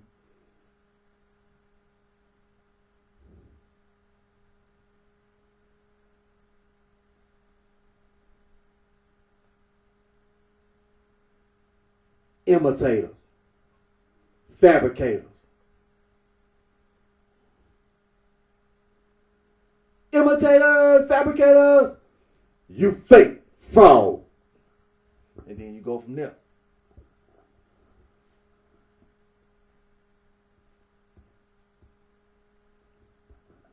See? Once you hear it, see? And then when I was listening to it, I already knew. I was like, man, you you did it. You know what I'm saying? That was, you know what I'm saying? When you have an idea, then you actually, then I'm sitting there like, yeah, you, hey, you did it, man. Then you go from there. Then, like I said, when I get to that point, when you go, then you just go.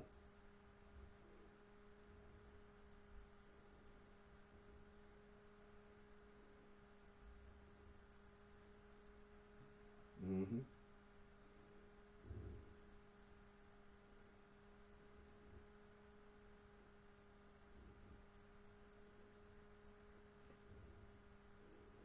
Crab, slob, glazed donut, vice lords up. Man, it's right there.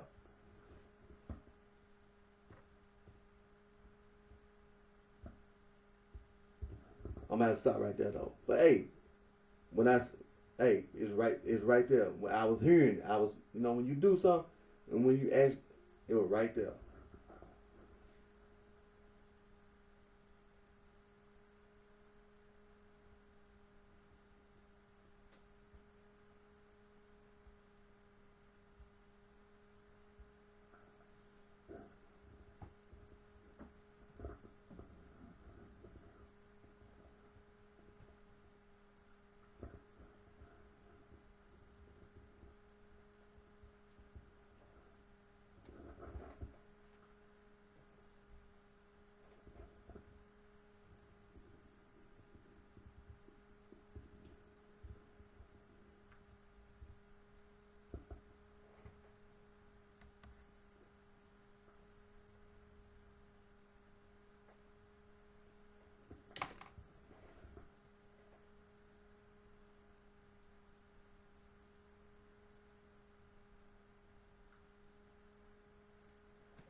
All right, now let me, let me go get to my reading. I can't spend all the time with pen and pad.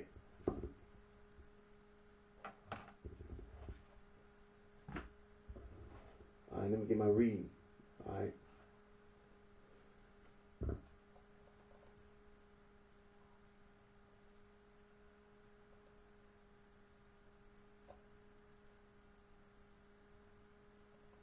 All right.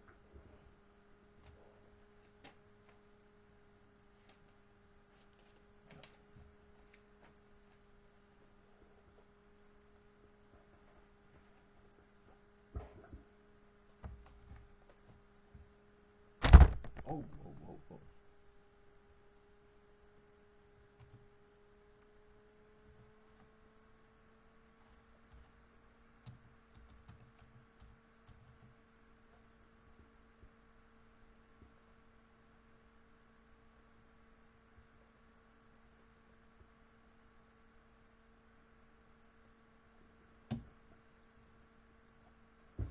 All right, like I said, I'm gonna get my reading in, and then that's pretty much what I want. But see, the first video of the year, still want to make it clear, man. That was important. God's word.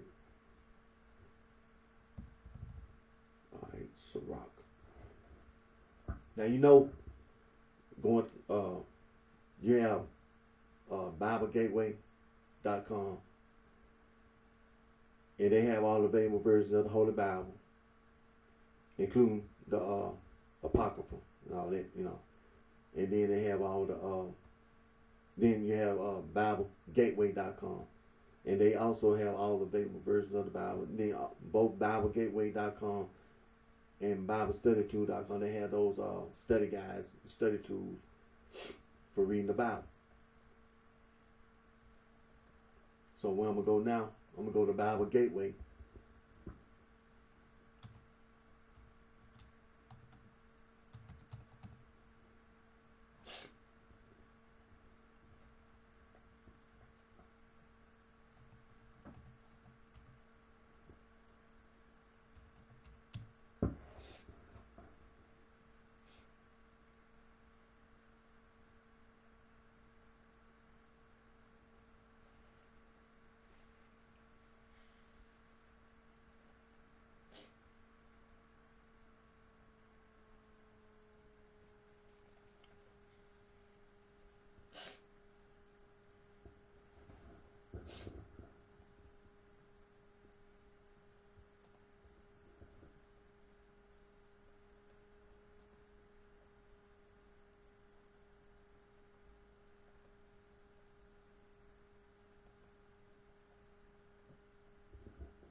So I'm on BibleGateway.com, and you have in all the in English versions, you have the Common English Bible has the Apocrypha, the Dewey Rings 1899 American Edition has the Apocrypha, the Good News Translation, that's usually the Bible I use, the Good News Translation, it has the Apocrypha, and the New Revised Standard Version, Anglicized, has the Apocrypha, and the New Revised Standard Version, Updated Edition, has the Apocrypha, and the Revised Standard Version has the Apocrypha, and the Wycliffe Bible has the Apocrypha. Good News Translation, that's where I'm going, Good News Translation, and I'm going to continue my reading of the Wisdom of Sirach.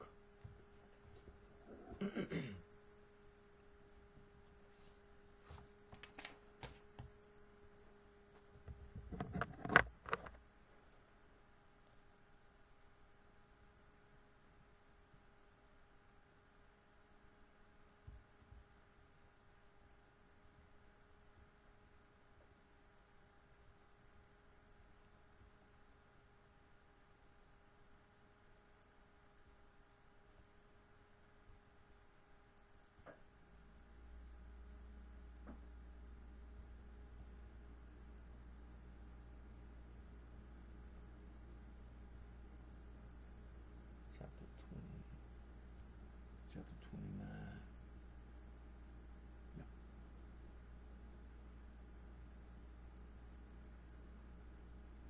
Okay.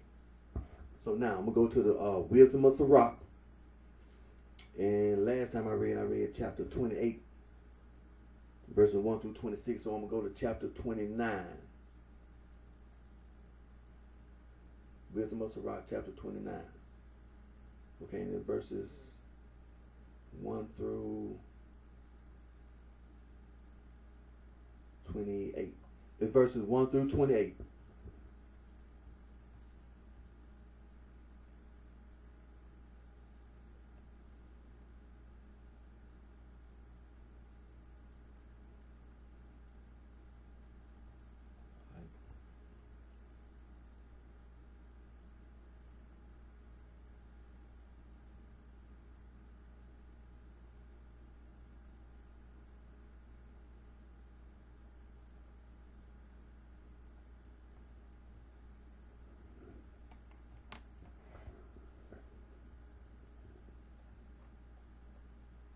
All right. Like I said, I'm on the Wisdom of Sirach, chapter 29, verses 1 through 28.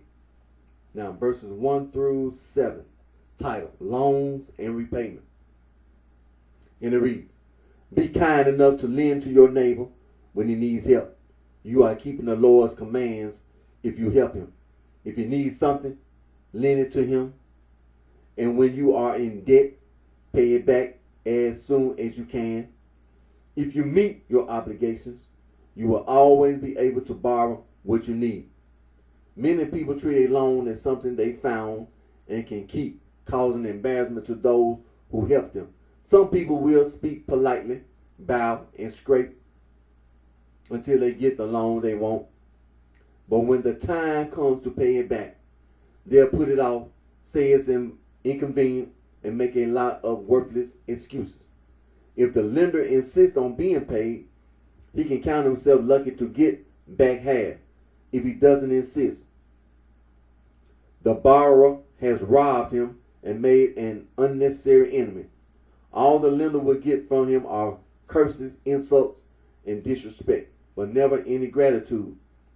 Many people refuse to lend at all, not because they are stingy, but because they don't want to be cheated if they can avoid it. Now, verses 8 through 13 in its title, Generosity. And it reads, Nevertheless, be understanding with those who are poor. Don't keep them waiting for your generosity. The Lord has commanded us to help the poor. Don't refuse them the help they need.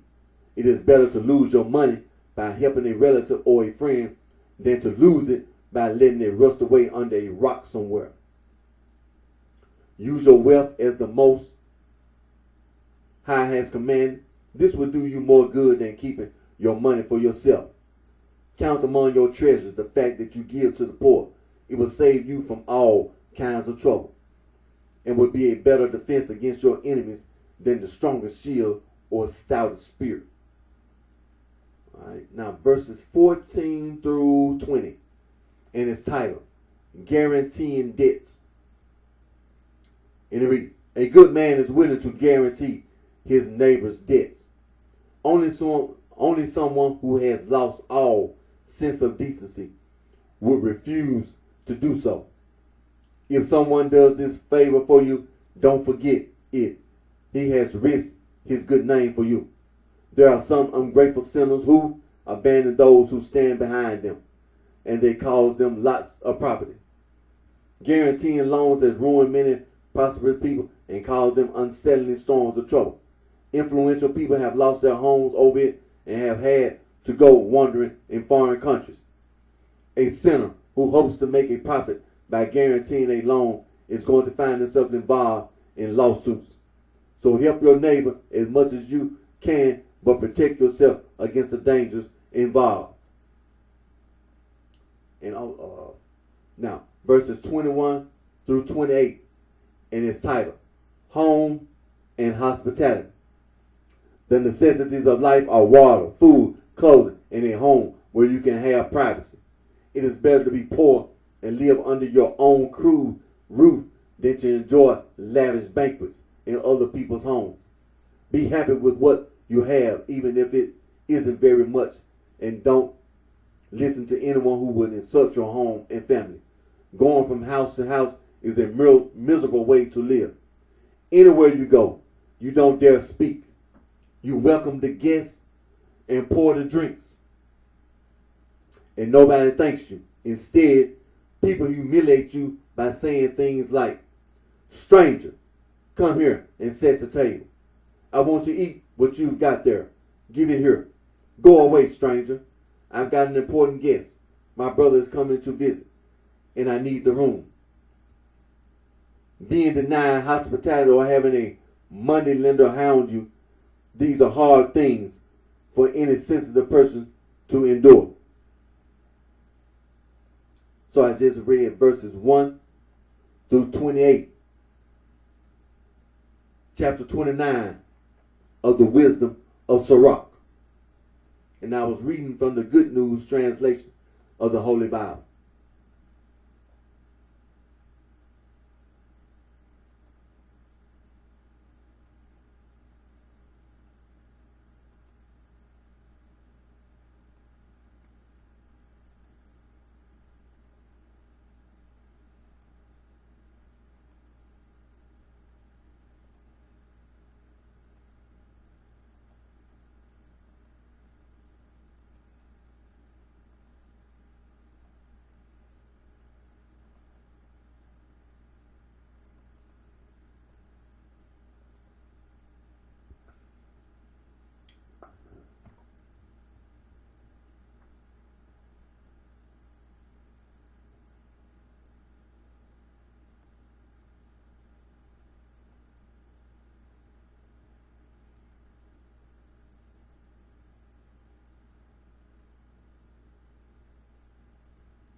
So now, next thing I'm gonna read is and versus heresies, translated mean against heresies, and so I'm gonna go to this webpage,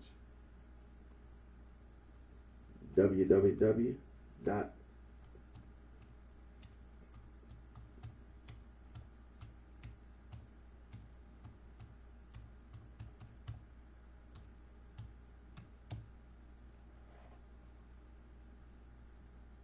and earlychristianwriters.com.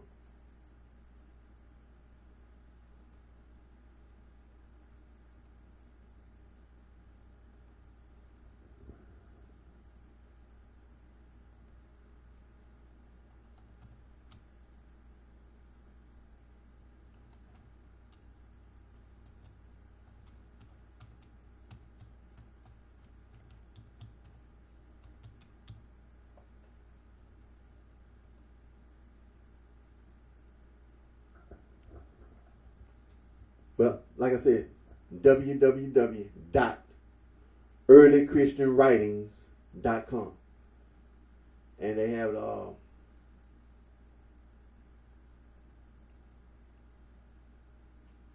lot of the Christian writings from early AD, first century. But what we're going to is where you see church fathers. Click church fathers, and then you'll see scroll down where you see church fathers, Irenaeus of Lyons, and all 5 books. All 5 books are there, and so we're gonna click book number 1. Now, last time I read chapter 27, verses 1, 2, 3, and 4. So let me scroll.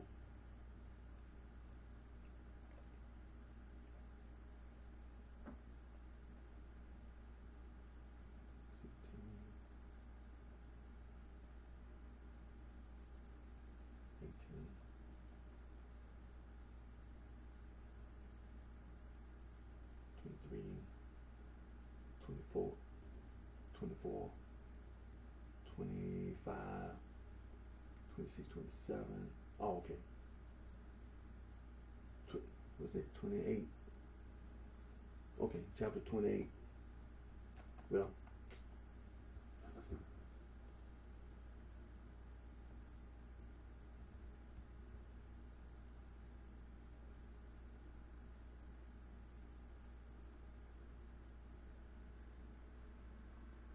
okay. Okay, like I said, I read chapter 27 last time I read. And I read all 4 verses, so now I'm on chapter 28. And it's only 2 verses. And they're not that long. The first verse is, and then the second verse is short, so I'm going to read both verses.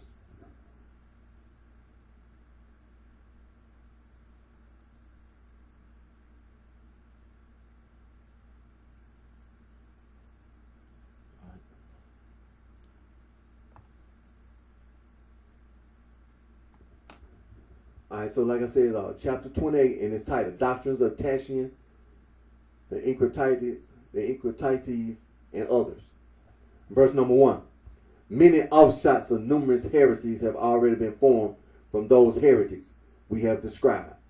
This arises from the fact that numbers of them, indeed, we may say, all desire themselves to be teachers and to break off from the particular heresy in which they have been involved, form one set of doctrines out of a totally different system of opinions.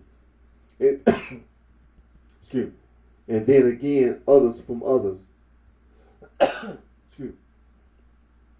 They insist upon teaching something new, declaring themselves the inventors of any sort of opinion, which they may have been able to call into existence.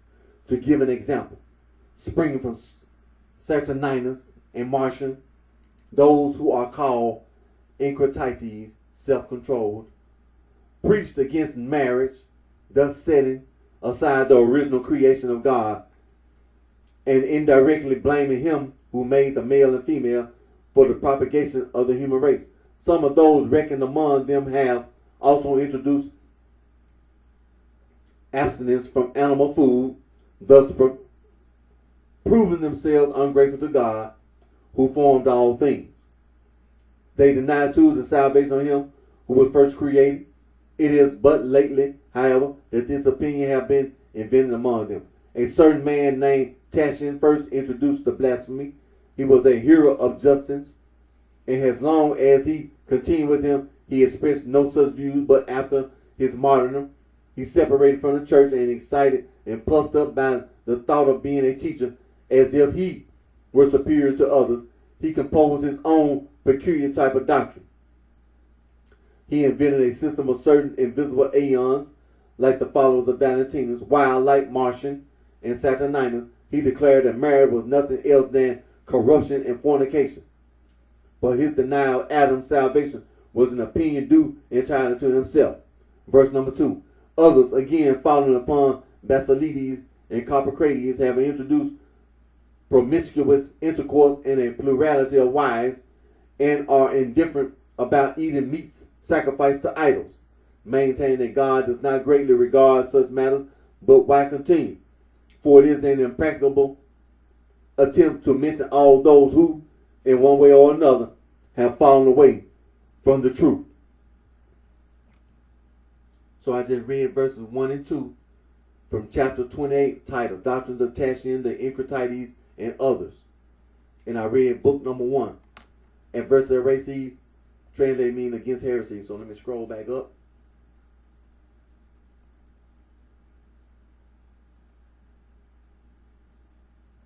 Book number 2. Now, last time I read book number 2, I read chapter 30, verses 1, 2, and 3.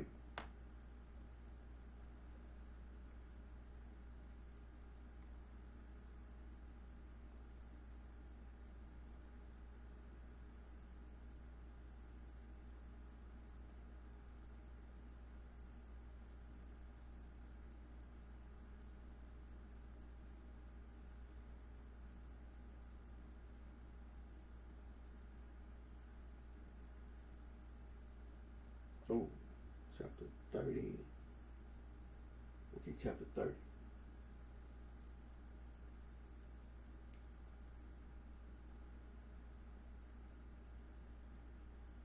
Okay, number 1, 2, and 3, 4, 5, 6, 7, 8, 9. Oh, okay. So there are actually 9 verses in this chapter. So like I said, I read verses 1, 2, and 3. So I'm going to read 4, 5, and 6.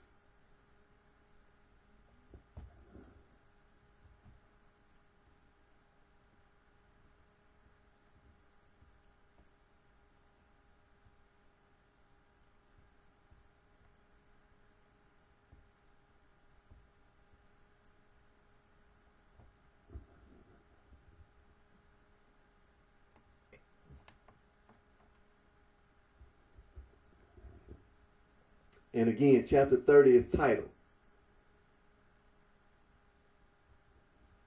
Absurdity of their styling themselves spiritual, while the demiurge is declared to be animal.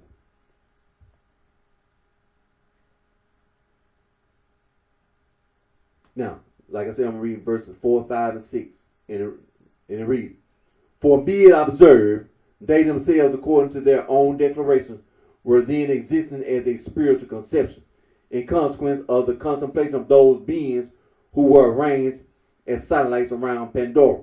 And they indeed continued useless, the mother accomplishing nothing through their instrumentality. An idle conception owing their being to the Savior, and fit for nothing. For not a thing appears to have been done by them, but the God who, according to them, was produced, while as they argue, inferior to themselves, for they maintain that he is of an animal nature, was nevertheless the active agent in all things, efficient and fit for the work to be done, so that by him the images of all things were made, and not only were these things which are seen formed by him, but also all things invisible, angels, archangels, dominations, powers, and virtues by him, I say, as being the superior and capable of ministering to her desire. But it seems that the mother made nothing whatever through their instrumentality, as indeed they themselves acknowledge, so that one may justly reckon them as having been an abortion, produced by the painful travail of their mother, for no cultures performed their office upon her. And therefore they were cast forth as an abortion, useful for nothing, and formed to accomplish no work of the mother. And yet they describe themselves as being superior to him by whom so vast and admirable works have been accomplished and arranged, although by their own reasoning they are found to be so wretchedly inferior. Verse number 5. It is as if they were two iron tools or instruments, the one of which was continually in the workman's hand in constant use, and by the use of which he made whatever he pleased and displayed his art and skill, but the other which remained idle and useless, never being called into operation, the workman never appearing to make anything by it, and making no use of it in any of his labors.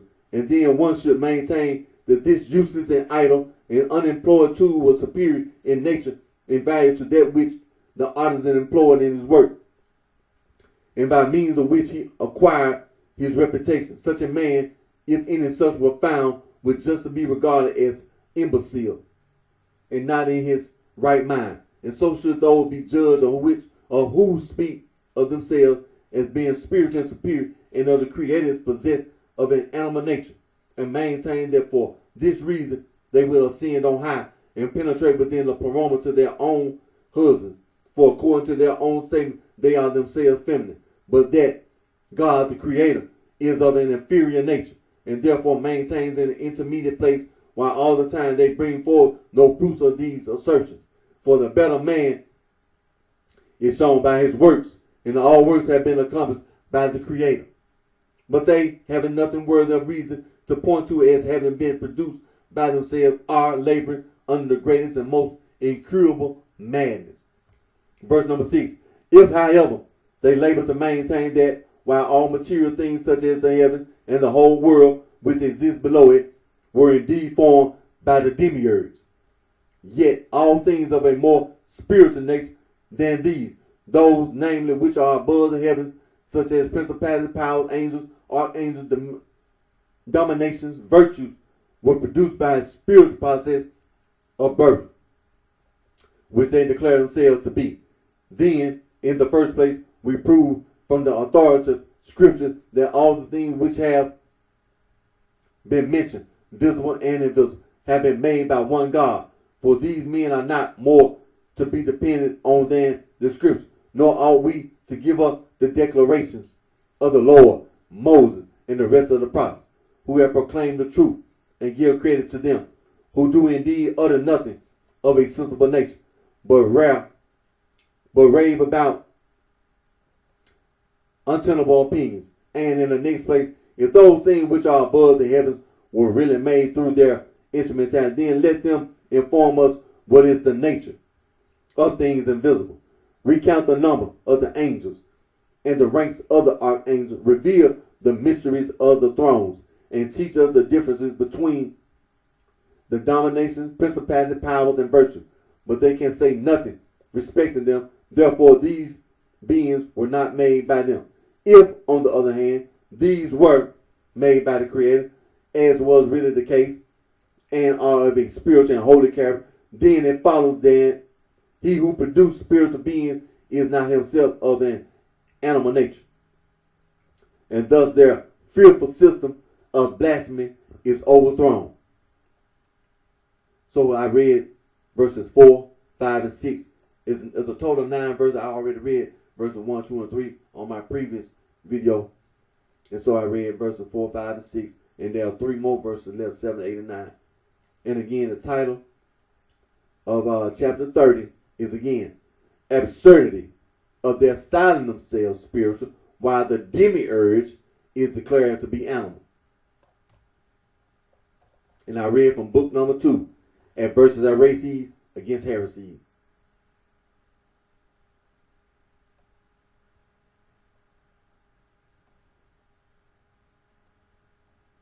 Now go to book number 3. And the last time, book number 3, I finished. Already finished book number 3.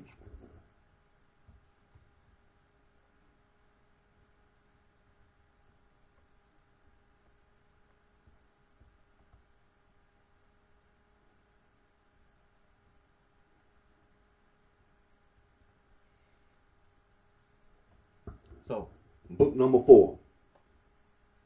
Okay, let me click back over. Finish book number 3. So click to book number 4. Against heresies. Alright, last time I read chapter 28, verses 1, 2, and 3. Read chapter 28, verses 1, 2, and 3. So let me scroll down.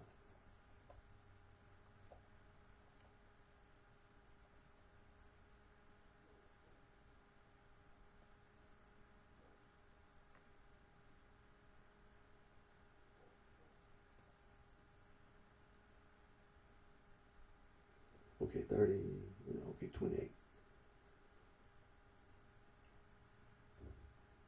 Oh, okay. Okay. Chapter 28. I finished. Okay, 25. Let's see. 8. Okay, 29. Chapter 29.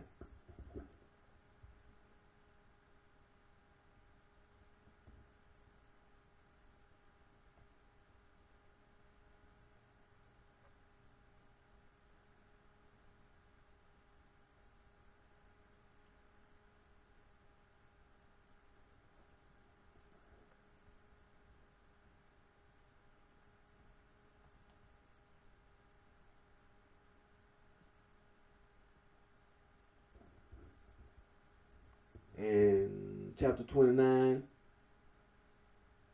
is only 2 verses.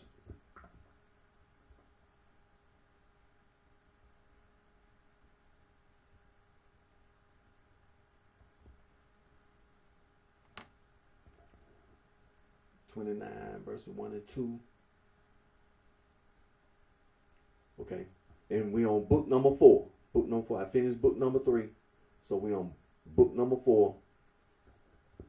Chapter 29. And there are 2 verses. In its title. Refutation of the arguments of the Marcionites, who attempted to show that God was the author of sin because he blinded Pharaoh and his servants. Verse number 1. But say they, God hardened the heart of Pharaoh and of his servants. Those then who allege such difficulties do not read in the gospel that passage where the Lord replied to the disciples when they asked him, who speakest thou unto them in parables? Because it is given unto you to know the mystery of the kingdom of heaven. But to torn I speak in parables. That seeing they may not see, and hearing they may not hear. Understand they may not understand, in order that the prophecy of Isaiah regarding them may be fulfilled, leading, make the heart of this people gross, and make their ears dull, and blind their eyes. But blessed are your eyes, which see the things that ye see, and your ears, which hear what ye do hear. For one and the same God that blesses others inflicts blindness upon those who do not believe, but who set him at naught, just as the sun, which is a creature of his, acts with regard to those who, by reason of any weakness of the eyes, cannot behold his light, but to those who believe in him and follow him, he grants a fuller and greater illumination of mind. In accordance with this word, therefore, does the apostle say, in the second, to the Corinthians, in whom this world hath blinded the minds of them that believe not. This the light of the glorious gospel of Christ should shine unto them. And again, in that to the Romans.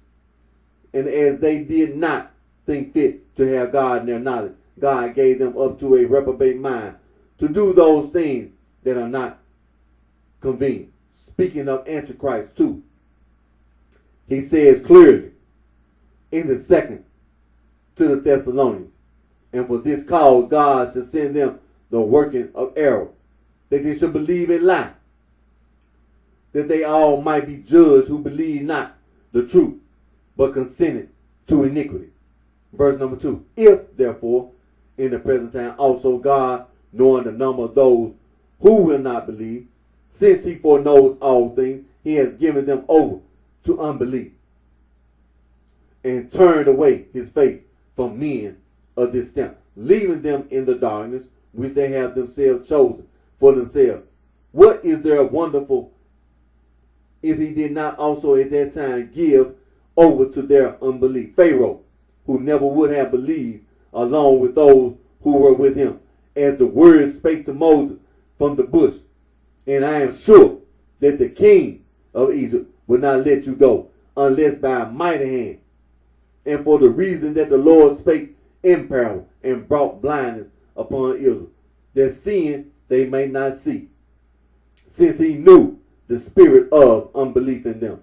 For the same reason did he harden Pharaoh's heart, in order that, while seeing that it was the finger of God which led forth the people, he might not believe, but be precipitated into a sea of unbelief, resting in the notion that the exit of these Israelites was accomplished by magical power, and that it was not by the operation of God that the Red Sea afforded a passage to the people, but that this occurred by merely natural causes. So, I just read chapter 29, titled Refutation of the Arguments of the Marcionites, who attempted to show that God was the author of sin because he blinded Pharaoh and his servants. And I read verses 1 and 2. All right, so let me scroll back up.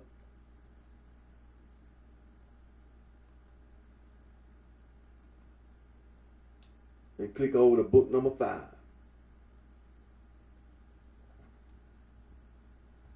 Now, last time I read book number 5, I read chapter 30, verses 1, 2, 3, and 4. So let me scroll down.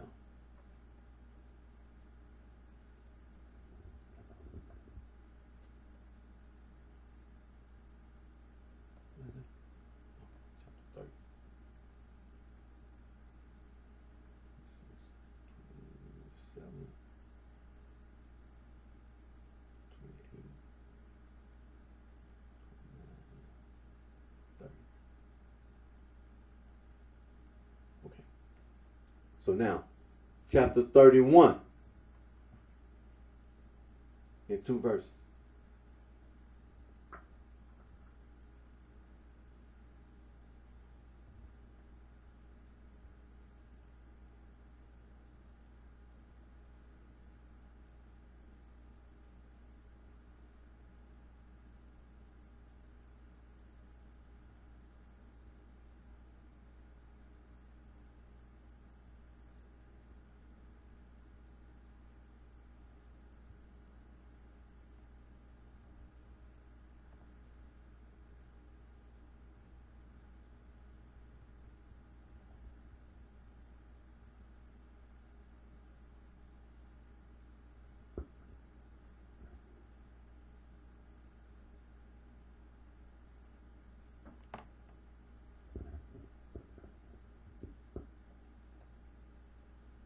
Okay, like I said, chapter 31 is 2 verses. And chapter 31 is titled, The preservation of our bodies is confirmed by the resurrection and ascension of Christ. The souls of the saints during the intermediate period are in a state of expectation of that time when they shall receive their perfect and consummated glory. It is 2 verses. So verse number 1. Since again some who are reckoned among the Orthodox go beyond the prearranged plan for the exaltation of the just and are ignorant of the methods by which they are disciplined beforehand for incorruption, they thus entertain heretical opinions.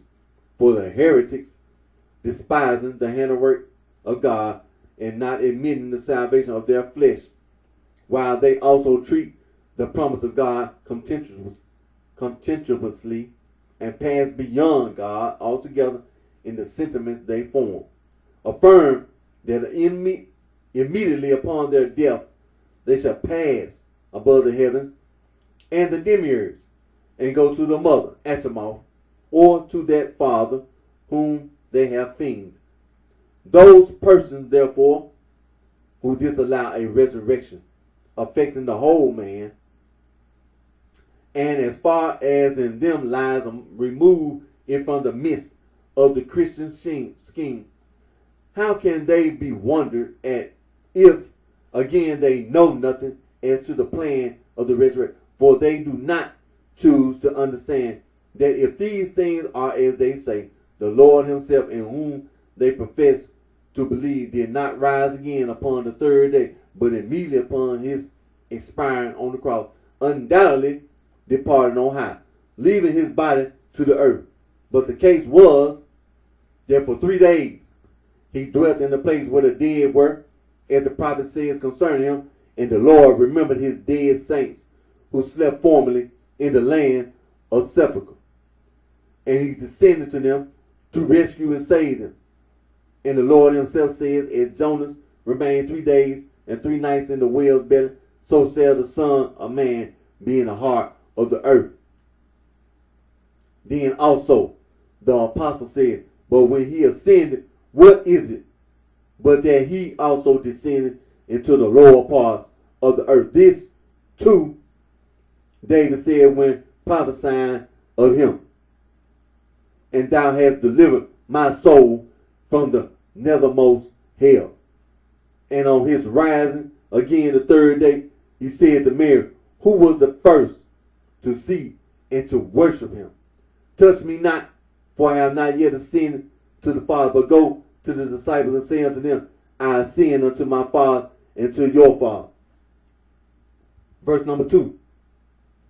If then the Lord observed the law of the dead, that he might become the first begotten from the dead, and tarried until the third day in the lower parts of the earth, then afterwards rising in the flesh, so that he even showed the print of the nails to his disciples, he thus ascended to the Father.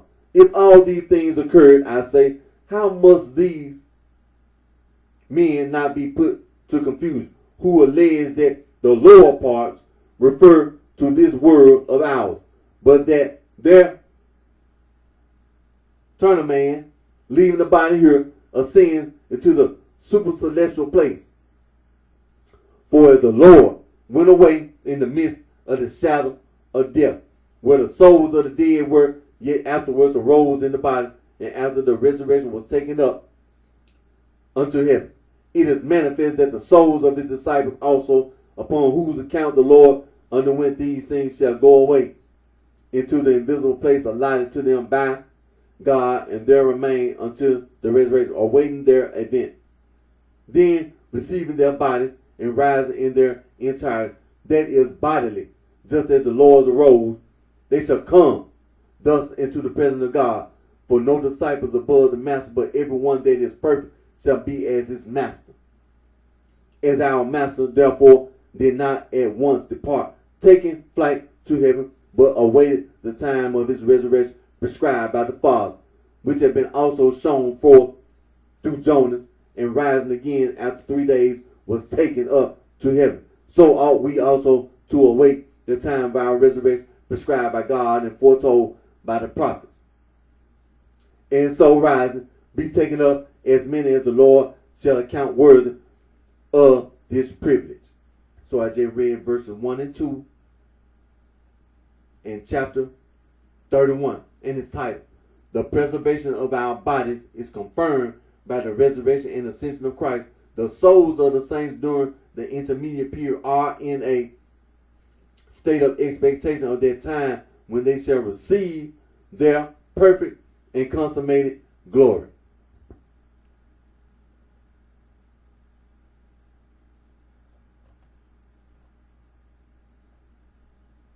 And I was reading from book number 5, and verses of heresies against heresies. So I'm going to click all the way back over. All right, let me click OK, Church Fathers. All right.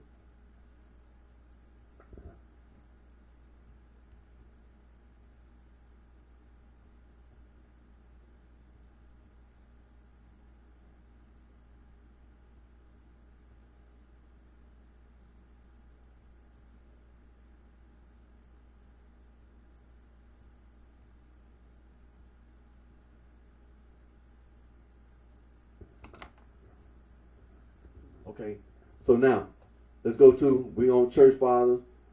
Click over there where it says the Shepherd of Hermas. All right, and translation, Robert Donaldson, English translation. All right, let me see. Third book, Similitudes. Scroll down.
Third book, Similitudes. What that? Fifth Similitude, sixth chapter. Oh, okay. Okay. All right. So, the Shepherd of Hermas. Now, the last time I read the Shepherd of Hermas, I read the third book, Similitudes, and I read the fifth Similitude, chapter 6. So, I'm in the fifth Similitude. Okay, fifth Similitude. And it's titled, the fifth Similitude is titled, Of True Fasting and Its Reward. Also, of Purity of Body. And chapter, last time I read, chapter 6.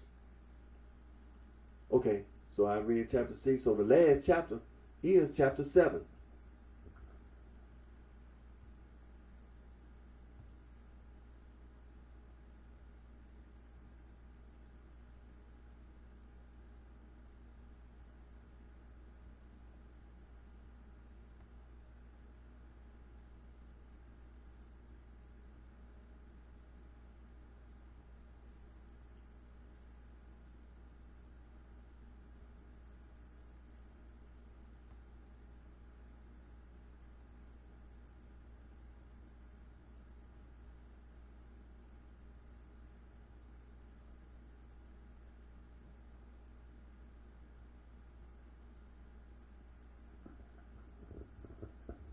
Okay, chapter 7.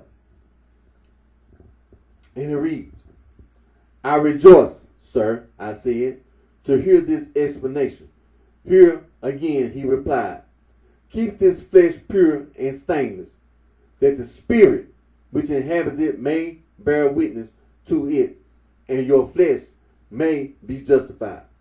See that the thought never arises in your mind that this flesh of yours is corruptible, and you misuse it by an act of defilement. If you defile your flesh, you will also defile the Holy Spirit. And if you defile your flesh and spirit, you will not live. And if anyone, sir, I said, has been hitherto ignorant before he heard these words, how can such man be saved who has defiled his flesh? Respecting former sins of ignorance, he said, God alone is able to heal them, for to him belongs all power. But be on your guard now, and the all-powerful and compassionate God will heal former transgressions. If for the time to come you defile not your body nor your spirit, for both are common and cannot be defiled, the one without the other. Keep both, therefore, pure, and you will live unto God. So, I just read chapter 7. The fifth similitude, title of True Fasting and Its Reward, also of Purity of Body. And I read from the third book, Similitudes.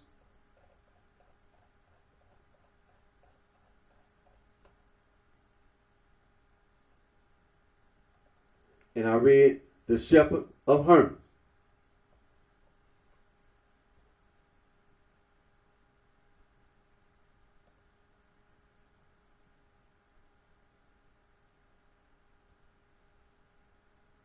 And I read from the Roberts Donaldson English translation.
Okay, so now Saint Ignatius. Okay, Saint Ignatius. To the Smyrnaeans. All right, let me see the Smyrnaeans.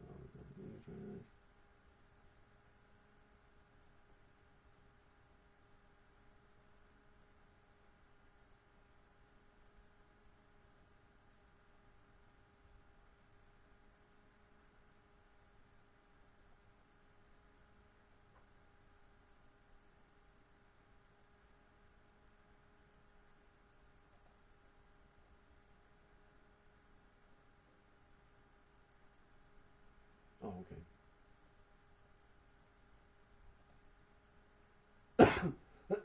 Excuse me. Okay, shorter verse, Smyrnaeans, Robert Dunn. All right. I'm gonna click over here to the where it says Saint Ignatius to the Smyrnaeans, and what I want to make sure the shorter and longer recensions. Okay.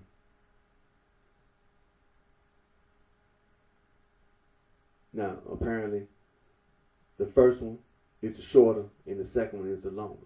Okay. And I read, what's it? Chapter. Okay, I read chapter 2. Okay, I read chapter 2 the last time. So read chapter 3.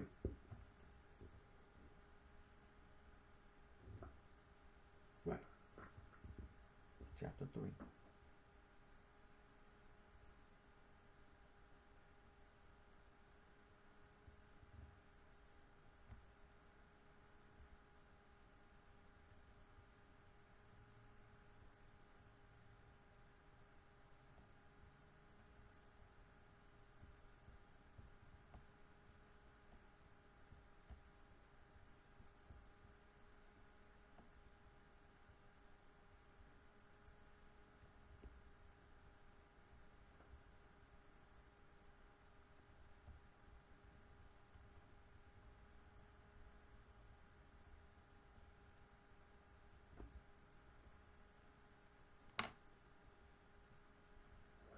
Okay, so like I said, last time I read chapter 2, long verse. So now I'm gonna read chapter 3, the long verse. So yeah, I'm on the one where it's, where they got the shorter and the longer version. The Epistle of Saint Ignatius to the Smyrnaeans, and I'm on the page where it says the short and long version. And I'm gonna read the long version. Okay. Oh, I do see a difference. Shorter version is short. The longer version. Okay, chapter 3. And its title. Christ was possessed of a body after his resurrection.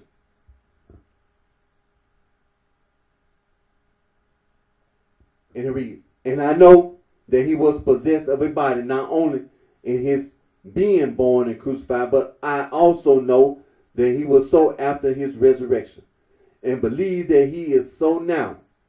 When, for instance, he came to those who were with Peter, he said to them, lay hold, handle me, and see that I am not an incorporeal spirit, for a spirit have not flesh and bones, as ye see me have.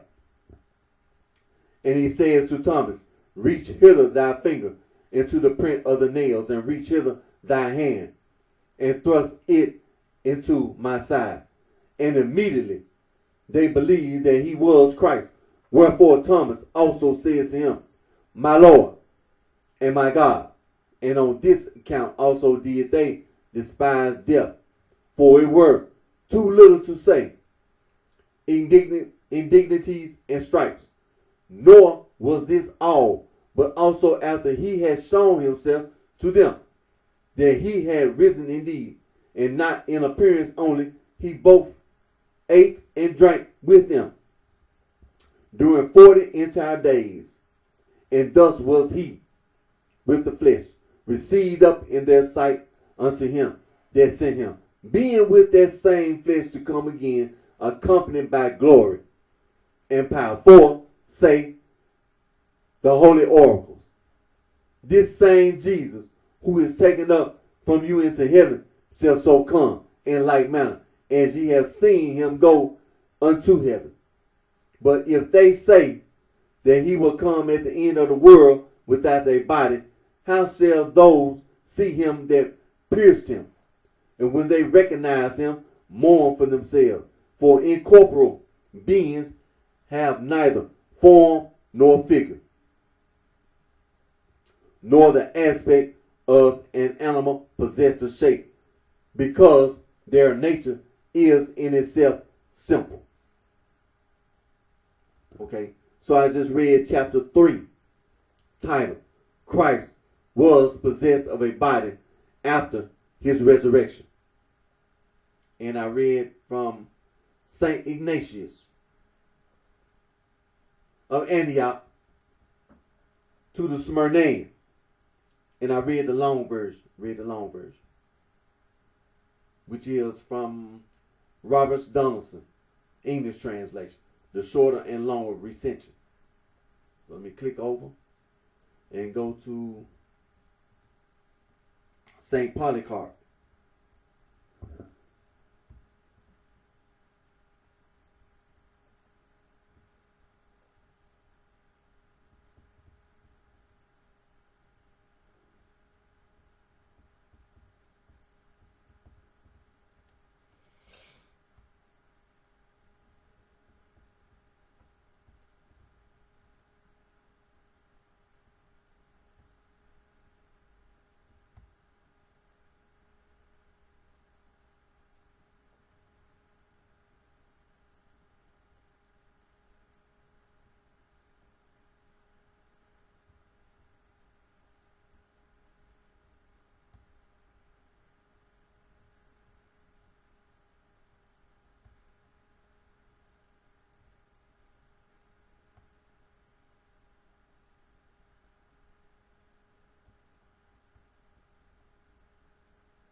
Okay.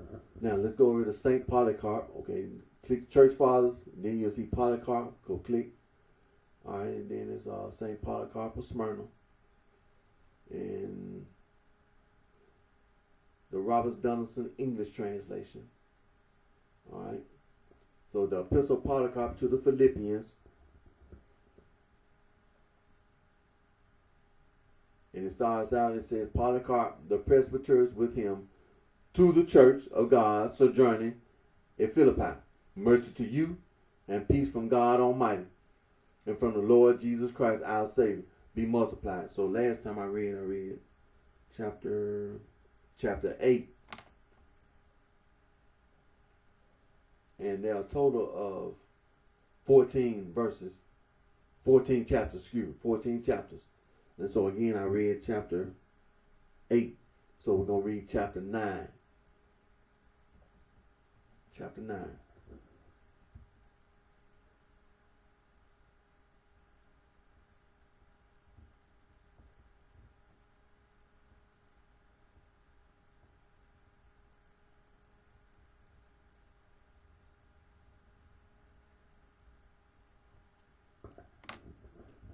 And chapter 9 is titled Patience Inculcated. And it reads, I exhort you all, therefore, to yield obedience to the word of righteousness, and to exercise all patience, such as ye have seen set before your eyes, not only in the case of the blessed Ignatius and Zosimus and Rufus, but also in others among yourselves, and in Paul himself and the rest of the apostles. This do in the assurance that all these have not run in vain, but in faith and righteousness, and that they are now in their due place in the presence of the Lord, with whom also they suffered, for they loved not this present world, but him who died for us, and for our sakes was raised again by God from the dead. So again, I read chapter 9, titled Patience Inculcated. And we read from the Epistle of Polycarp to the Philippians, Polycarp. And read the Roberts Donaldson English translation. So click.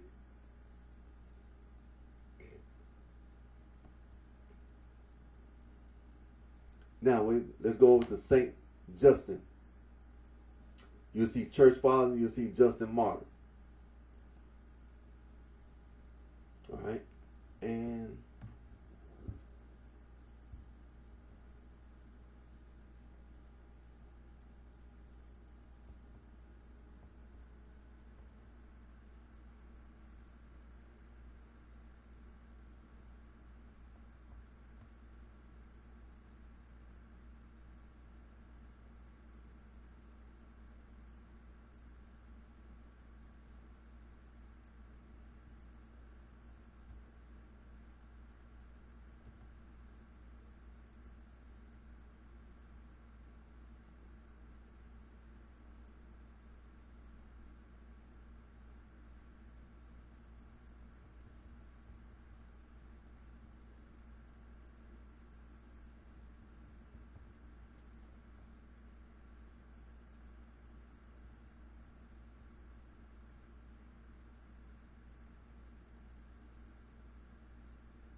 Okay, I'm reading from Saint Justin Martyr.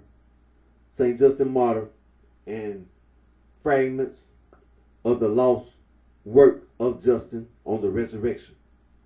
And last time I read chapter 3. So today I'm going to read chapter 4.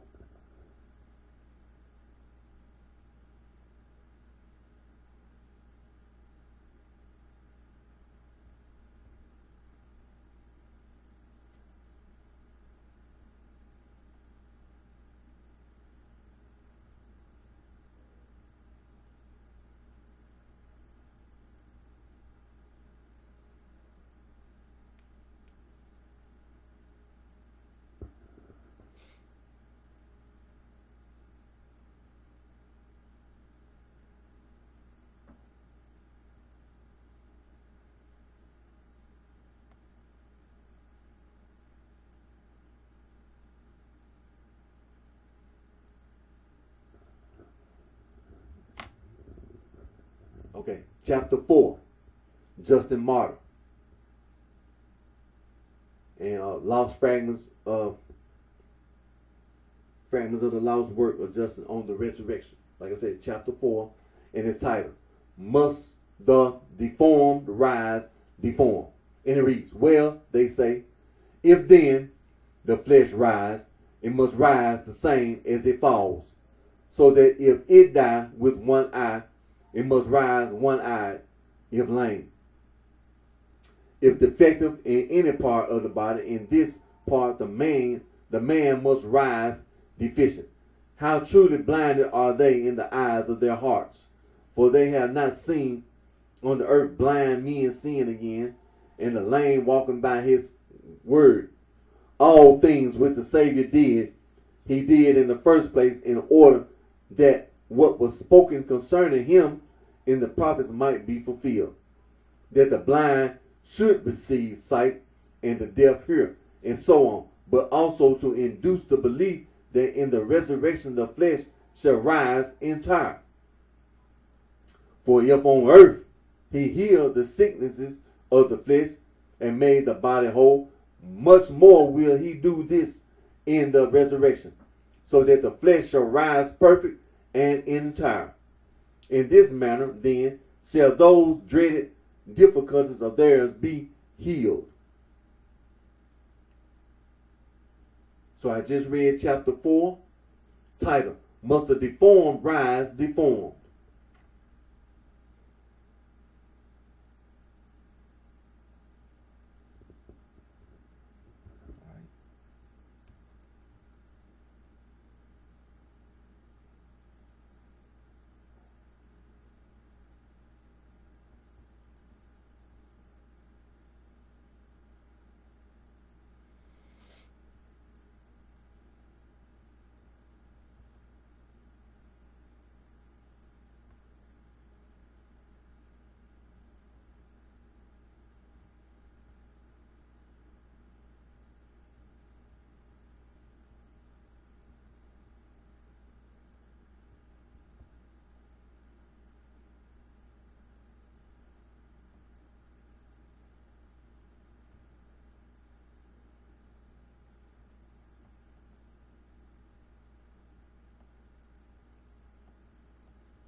So I'm gonna have to. All right, let me click over here. And so like I said, I just read the Robert Saint Justin Martyr, and when I was reading the Robert Donaldson English translation on the resurrection.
So I'm going to continue my reading.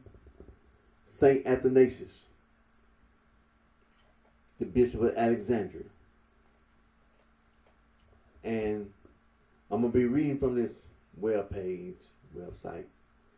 And it's titled, The Development of the Canon of the New Testament.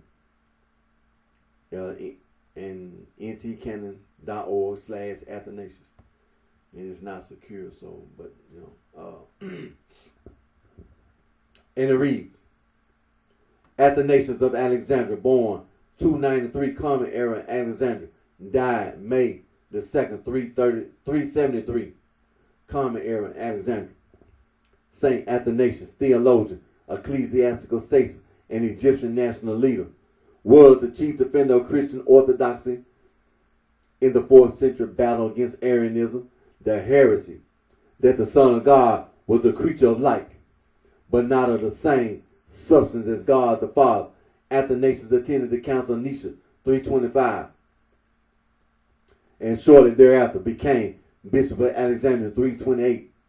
For the rest of his life, he was engaged in theological and political struggle with the emperor and with Arian church. Being banished from Alexandria several times, he wrote many important works, including his major theological treatise, The Life of Saint Anthony, and 4 orations against the Arians, and a number of letters on theological, pastoral, and administrative topics. A Catholic encyclopedia article is online at St. Athanasius. A clear acknowledgement of the New Testament canon of 27 books appears in the 39th Festal letter of Athanasius. Here, the threefold division of origin, or Eusebius, is abandoned as springs of salvation. There are only the 27 writings in which the doctrine of piety is proclaimed. Over against them are set the Apocrypha, fabricated by the heretic, only the Didact and Shepherd of Hermas. Besides, a few Old Testament Apocrypha are permitted for reading by those newly received into the church, and since the fathers have so appointed, but these writings are not canonical, we may, however, infer from the concession that the 2 writings mentioned still enjoyed very great esteem. For a visual summary of Athanasius' opinion, see the cross-reference table. There is no question that the emphasis on the exclusiveness and finality of the canon is closely connected with Athanasius. Total theological concepts, anti-heretical, and Bible relate over and above that it has to be observed that precisely in the years after 362, his concern was directed toward the unity of the Orthodox Church, and hence that for him a uniform canon was also a necessity. It is important that Athanasius turned sharply against all apocrypha, so that the lines are drawn so sharply as possible between canonical and apocryphal writings, whatever they may be in terms of their origin, their context, or their age. The apocrypha are downgraded as heretical and therefore excluded from any ecclesiastical use. We cannot establish what effect Athanasius' letter had outside of East. We may conjecture that it advanced the recognition of the 7 Catholic epistles in the East, but it could not remove the opposition to the revelation of John. This book only achieved its firm place in the canon of the Greek Church in the 10th century. The 39th Festal letter of Athanasius.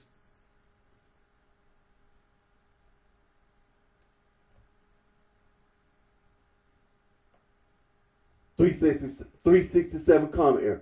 It was an ancient custom for the Bishop of Alexandria to write, if possible, every year soon after Epiphany, a so-called festal epistle to the Egyptian churches and monastery on his authority, in which he informed them of the date of Easter and the beginning of the Lenten fast.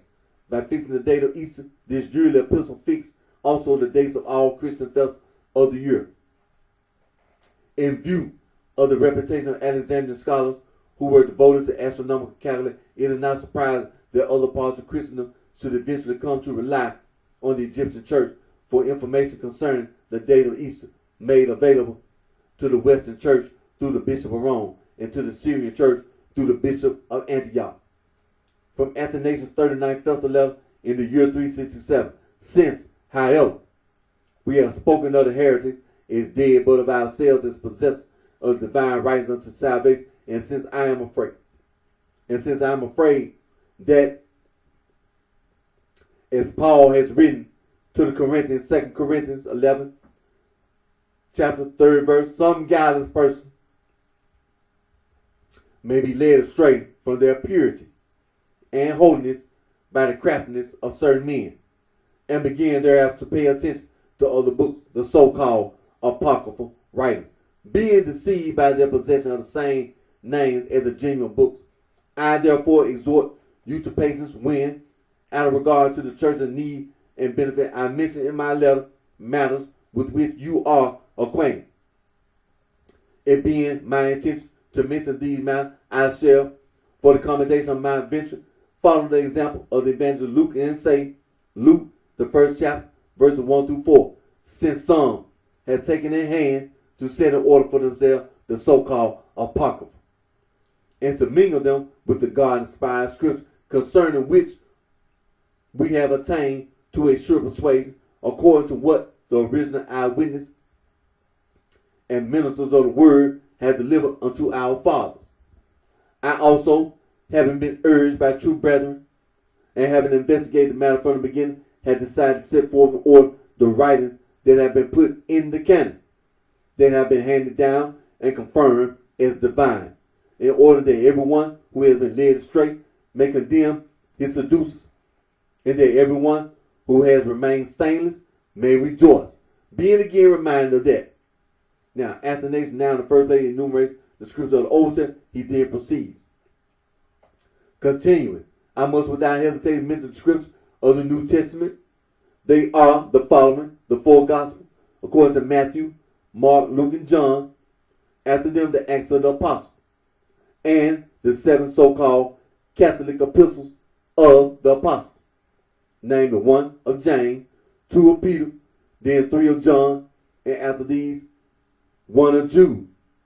In addition, there are 14 epistles of the Apostle Paul written in the following order: the first to the Romans, then 2 to the Corinthians, and then after these, the 1 to the Galatians, following it the 1 to the Ephesians, thereafter the 1 to the Philippians, and the 1 to the Colossians, and 2 to the Thessalonians, and the epistle to the Hebrews, and then immediately 2 to Timothy, 1 to Titus, and last the 1 to Philemon, yet further the revelation of John.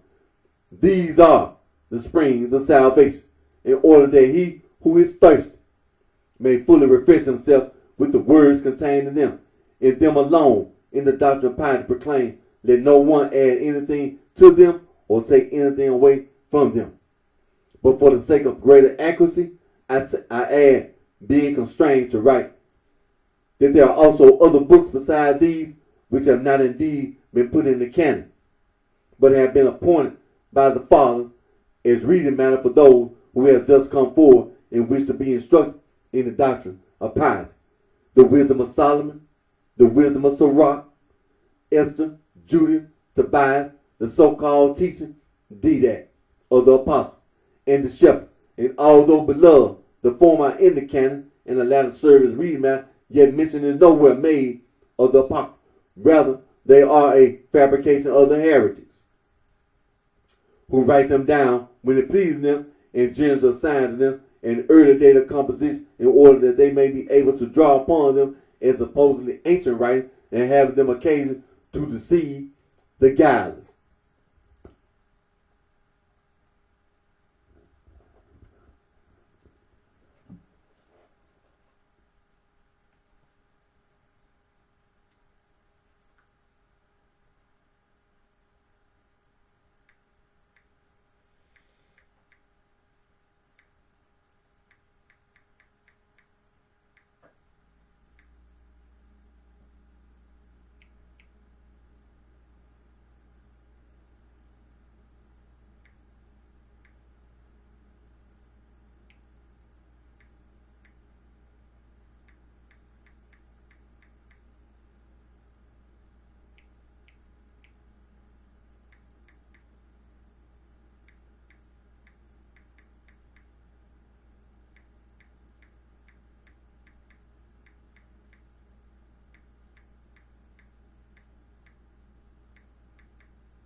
All right.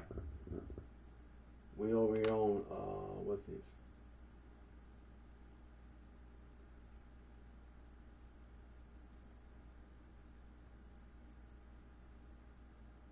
Okay, there we go. 61.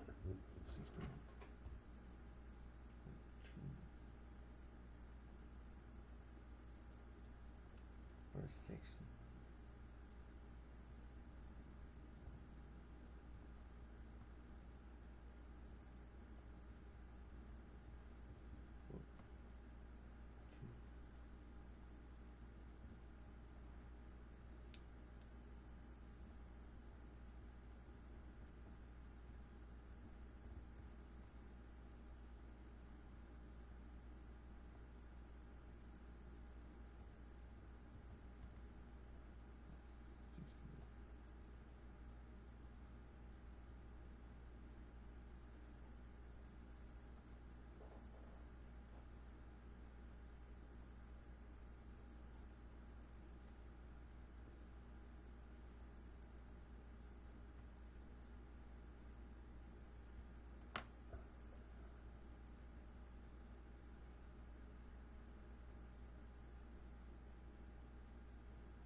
Okay. Tell you what. Since this will be the finishing of my reading, you know, but it goes to 8:5.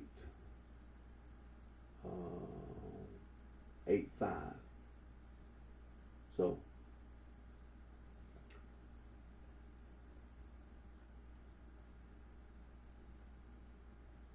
on these apostolics. So I'm gonna go ahead and finish. I'm gonna go ahead and read the whole thing. It's 1:1 through 8:5.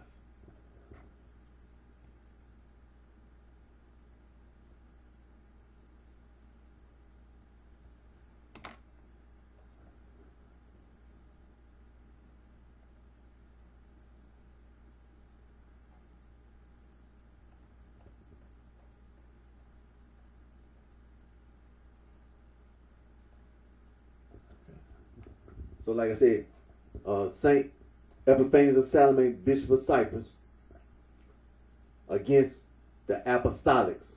And so I'm reading the Panarian, Greek, Panarium, Latin.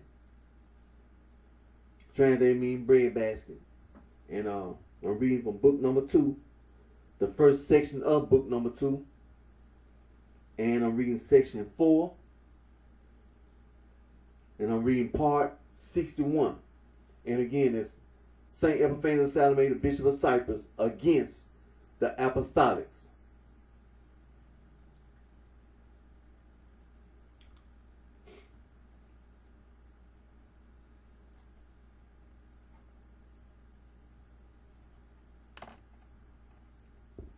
All right, there's a little handwriting over here, so let me have to scoot up.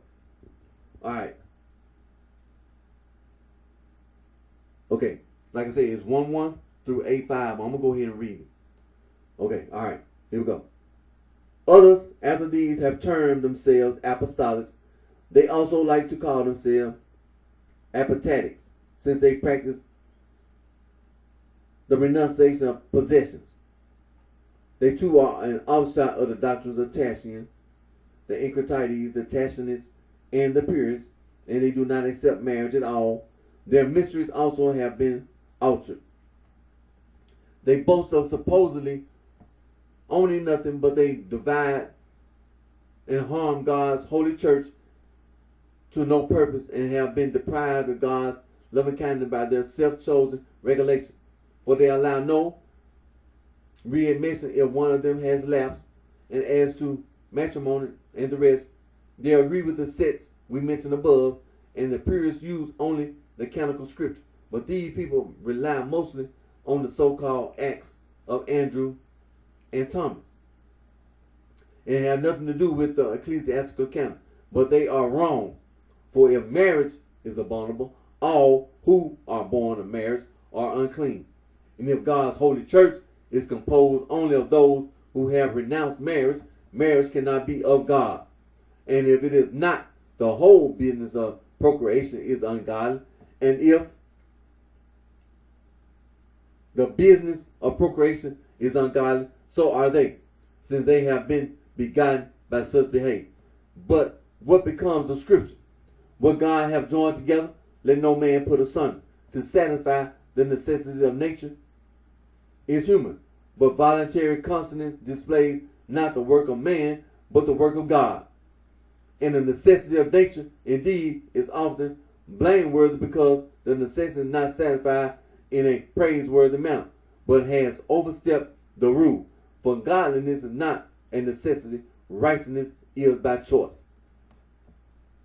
The things which by their nature must necessarily contribute to godliness are obvious, and these are over and above nature.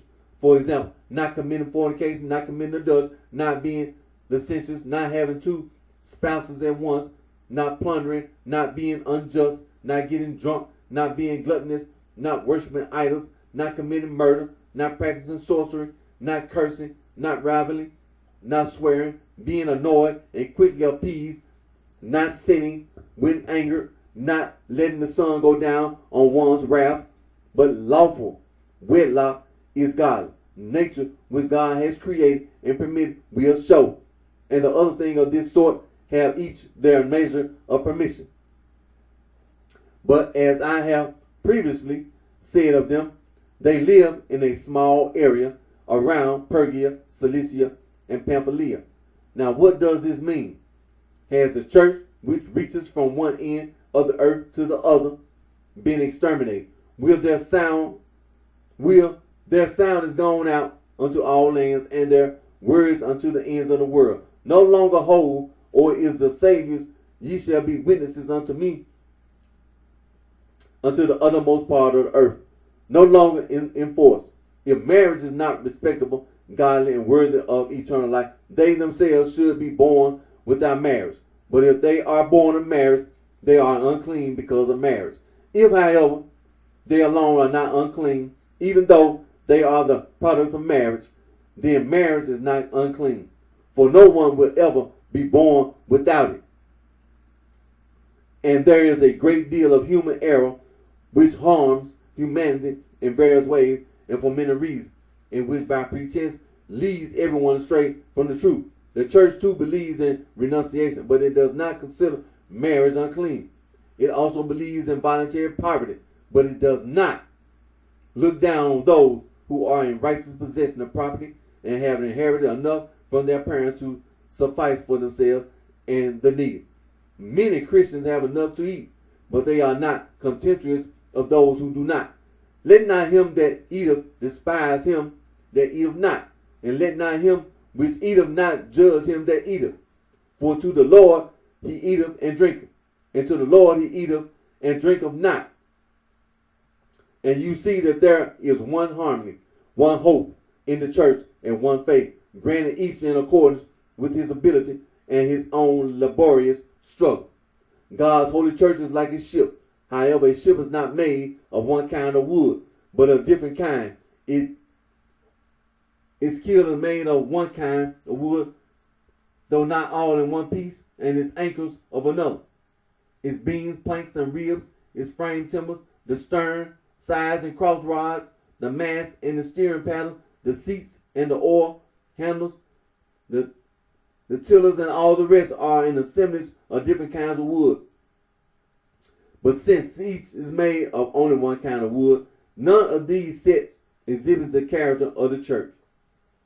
God's holy church holds marriage sacred and honors married persons, for marriage is honorable and the bed undefiled. But it regards continence as the most admirable and commends it because it is engaged in the contest and has despised the world as being still more powerful than the world.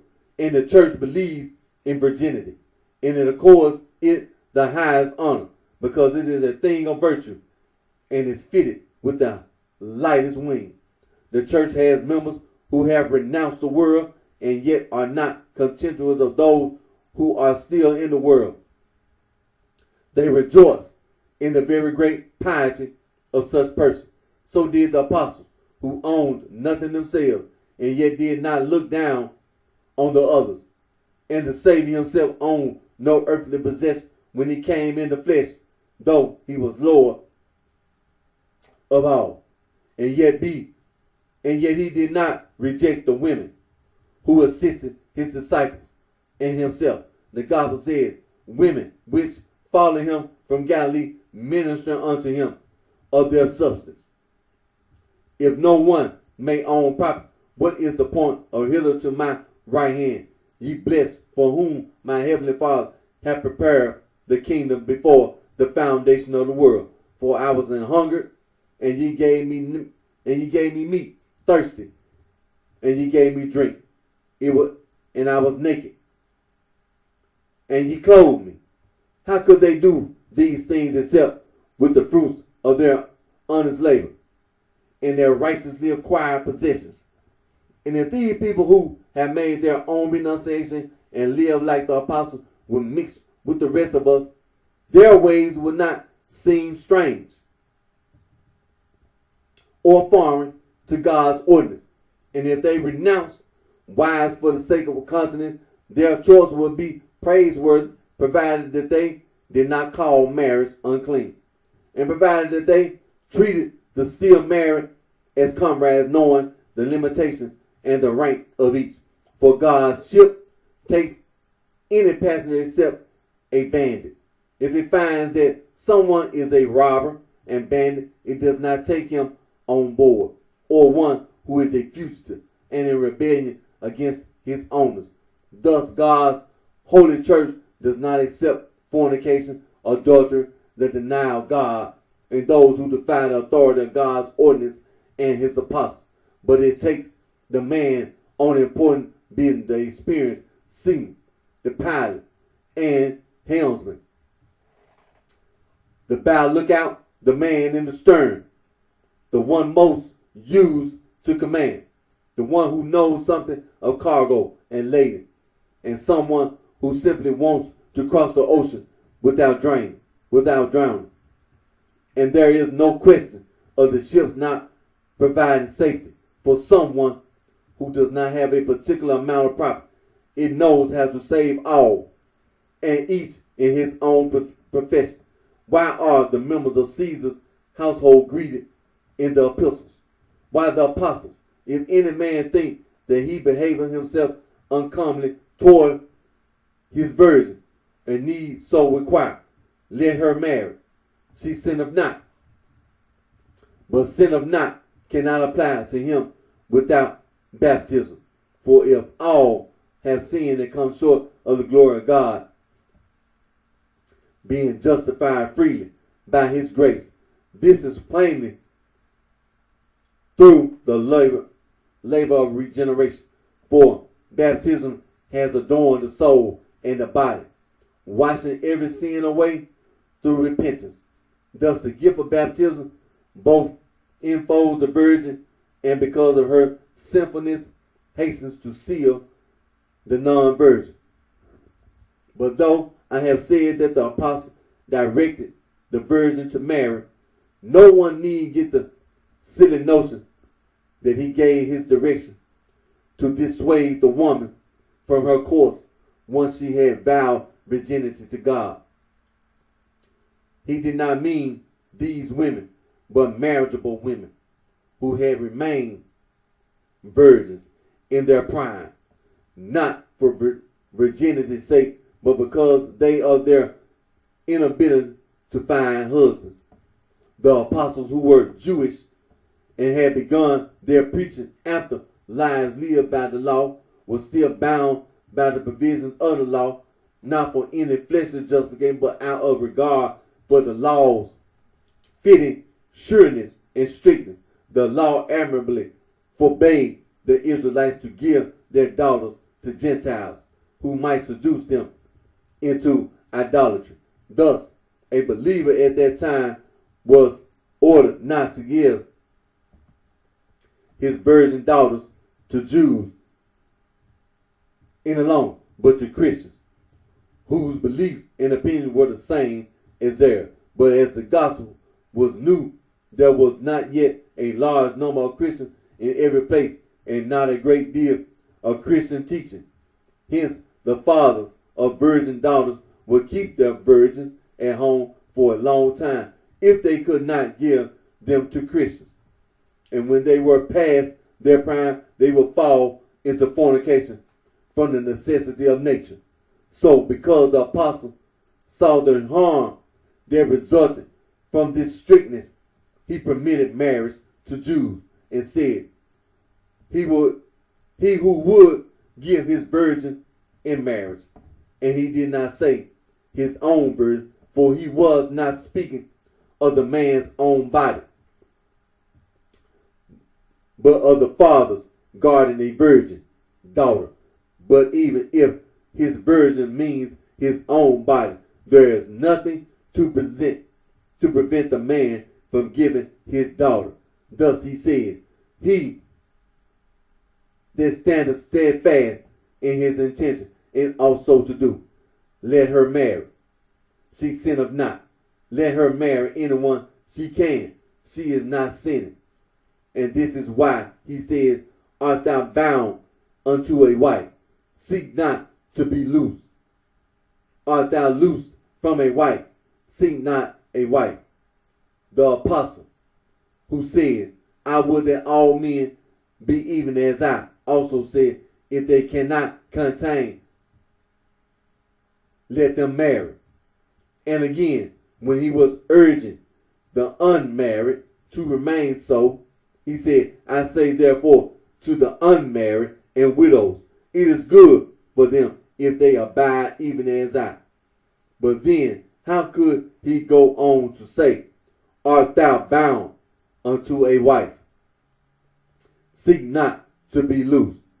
Why will he not be guilty of contradicting his Lord, who said, whoso forsaketh not father and mother and brethren and wife and sons and daughters is not my disciple.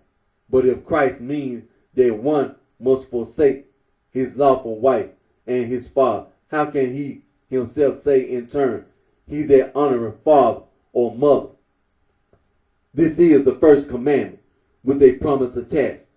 And what God hath joined together, let not man put asunder. However, none of the sacred words need an allegorical interpretation of their meaning.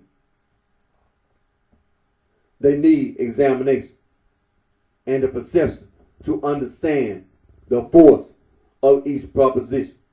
But tradition must be used too, for not everything is available from the sacred scripture. Thus the holy apostle handed some things down in scripture, but some in tradition. As St. Paul said, as I delivered the tradition to you, and elsewhere, so I teach.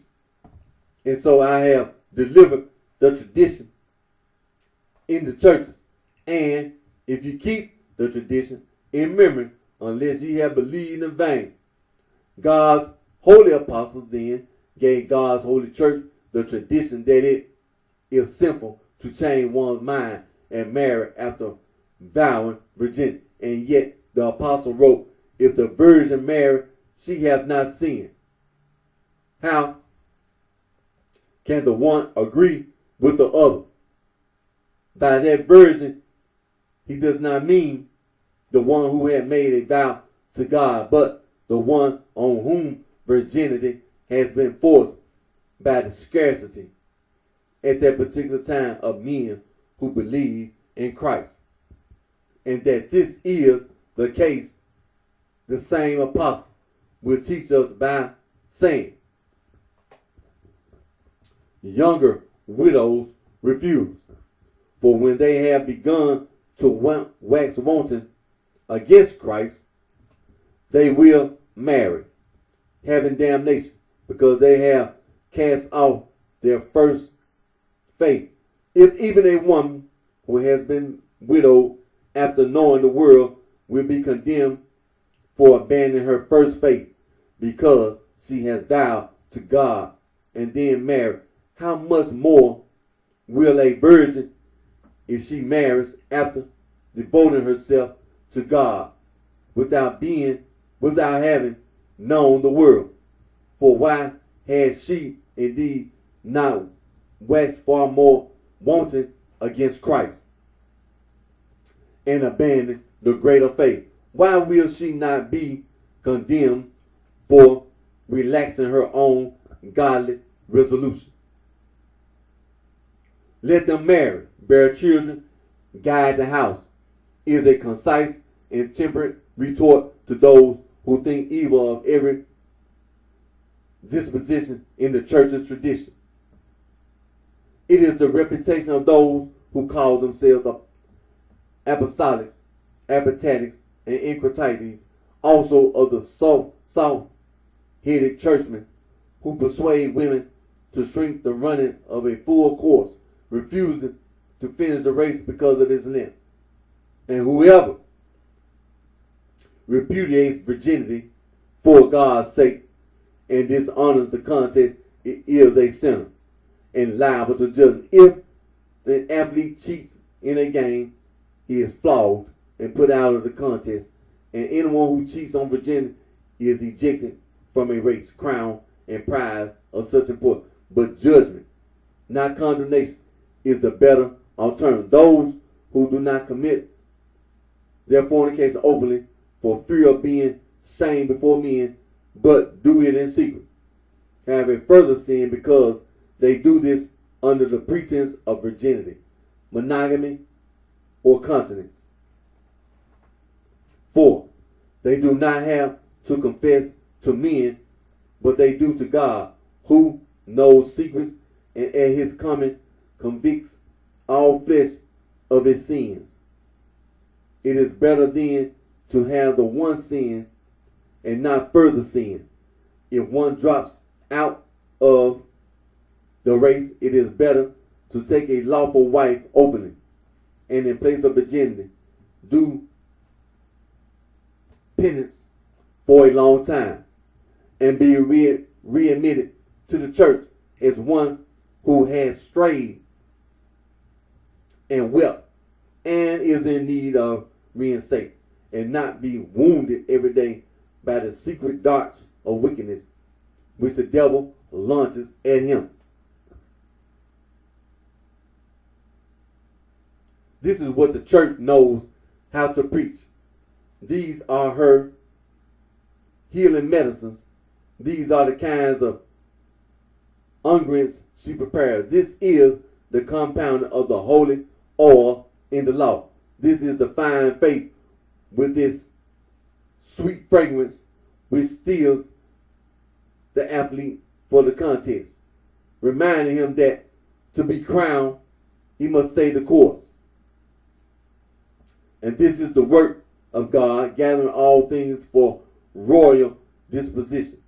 Purple from the sea, wool from the flock, linen from the earth, and flax and silk. Skins dyed scarlet, and precious stones, emeralds, pearls, agates, stones of different colors, but of equal value, gathering gold, silver, petrified wood, bronze, and iron, moreover, and not disdaining goat skins. And this was the tabernacle of those days. But now, in place of the tabernacle, there is the house. There is the house made firm in God, founded on the power of the truth. And every sect should stop attacking the truth, or rather stop driving itself away from the truth. And let this be enough. I have struck this haughty viper with the wood of the cross and left it dead. Like the quick darting snake, as they call it, or the blind snake or mouser. These snakes do not have as much venom, but they may well be compared with the apostolics as nuisances because of their movement, pride, and stroke. Let us disdain them, beloved, and go on to the rest. So that's the end. So again, I read the Panarian, that's Greek. Panarian, Latin, that's Latin. And translated means bread basket. Book number 2. The first section of book number 2. Section 4. Part 61. Verse 1 through 8:5.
Now, one more thing I want to refer to about this demiurge.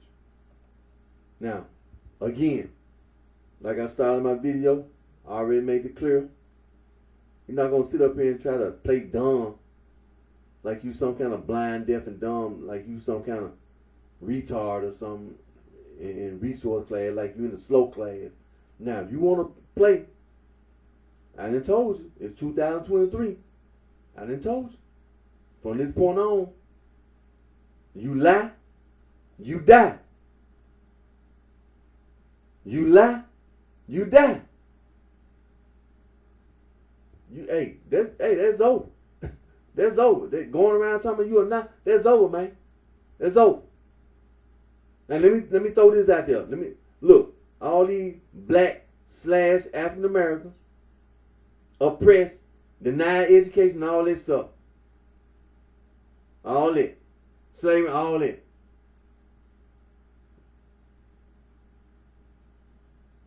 There was a period of time, majority of black / African American, uneducated,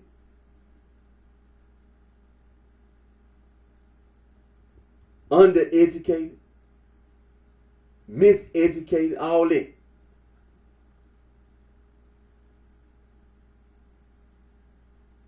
Only a few small, maybe 1%, these little historically black colleges and universities made it to some kind of school and got some kind of education. Now,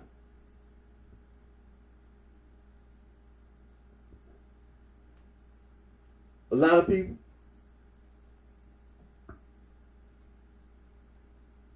didn't get the right information, whatever, misinformed themselves. Then they can go around misleading other people.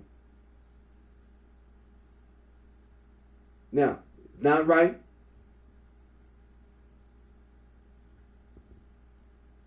Now, this 2023.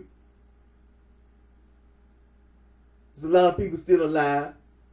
40-year-olds, 50-year-olds, 60-year-olds, 70-year-olds, 80-year-olds, 90-year-olds. Still alive.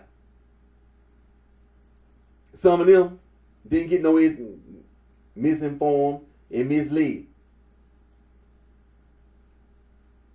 Then you got people coming behind. You got people who ain't even reached 18 years old because they living in this day and time. And in this day and time, you have more accessibility to information and things of this nature. And so, these things are not condoned, but they're condemned. Because if you lie, you die. Because it creates oppression. It causes suffering. You know what I'm saying? The cause and effect. Cause and effect. Not effect, but effect.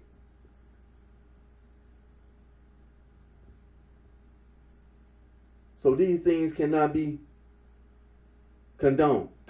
You can't condone it. You lie, you die.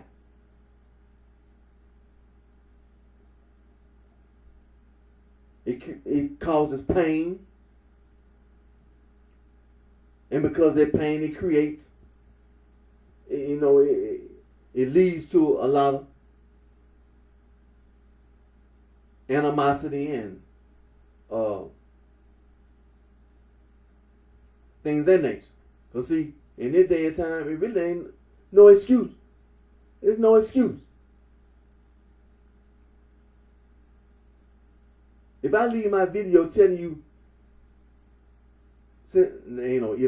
when I leave my video and people have access to the internet, they see my video. And I'm sitting here telling you that the Neoplatonians had said that the demiurge was benevolent.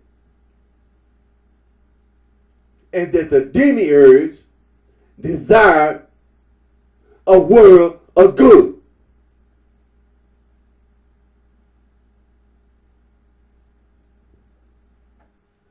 There's really no more, cause on that issue, on that subject. Anytime you say something about the demiurge, it's gonna be a like a start to this stuff, and then it's gonna lead all the way up to the Neoplatons, because Plato was a student of Socrates, so we know that there's a beginning to this about this subject. And then Socrates took what he and started teaching to his students. For example, Plato.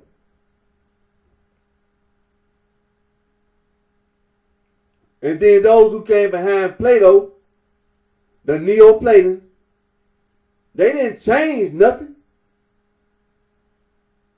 They didn't too much make any differentiation about this demiurge. They pretty much said the same thing that Plato was saying. Well, all right.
And so, like I said, you ain't finna come up here with this Nazi stuff, because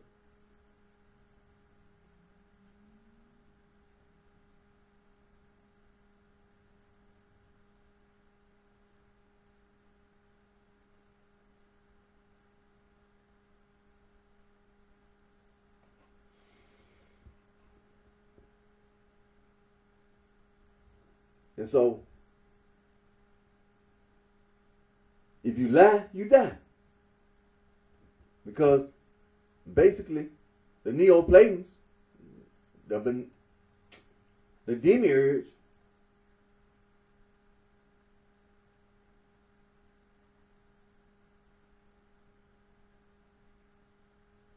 it ain't really just nothing change. They didn't go that far as what the Nazis did. They completely took and just completely changed everything.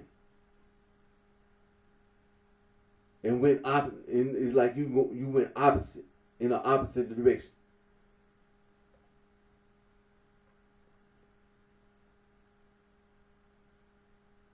And so,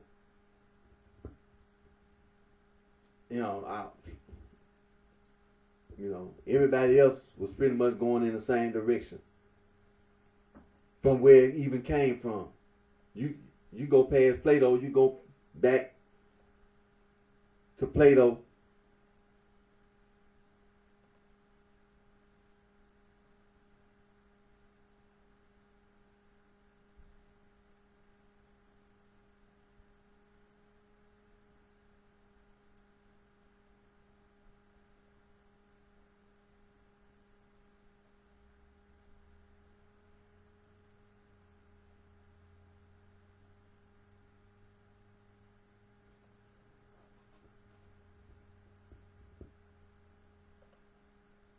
But I mean,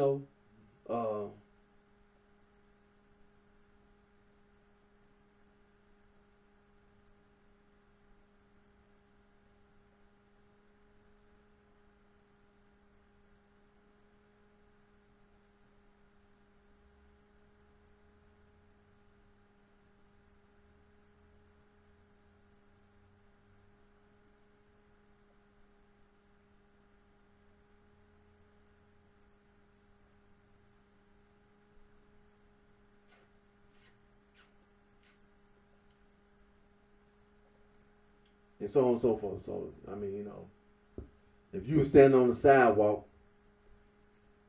and somebody mentioned something to you, I mean, you'll be justified to have some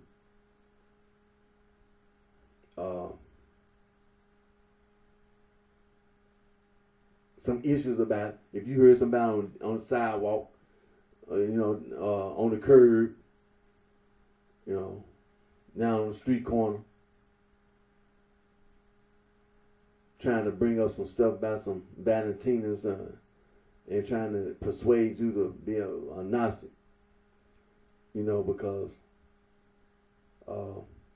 the demiurge,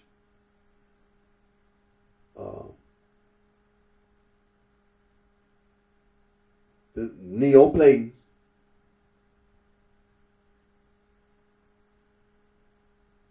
that the demiurge was benevolent, and that the demiurge desired a world of good. So you on the curb, you on the sidewalk, you done went down on the street corner, and so on and so forth.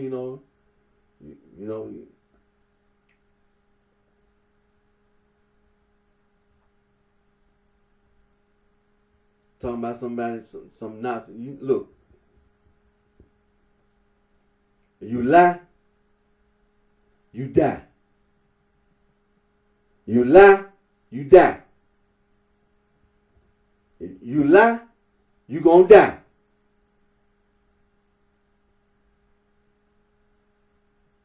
Straight to the point. Because there ain't no excuse. No human being on God's green earth can claim that you're a Gnostic. I don't care what.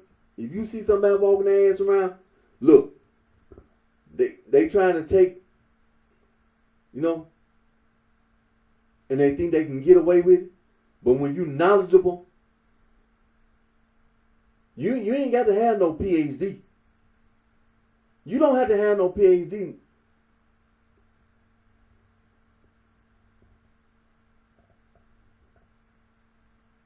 You can't be no Gnostic. No, you can't. See, the Catholic Church refuted Gnosticism, proved that Gnosticism is a heresy. Now, you don't have to have a PhD to know what a heresy is.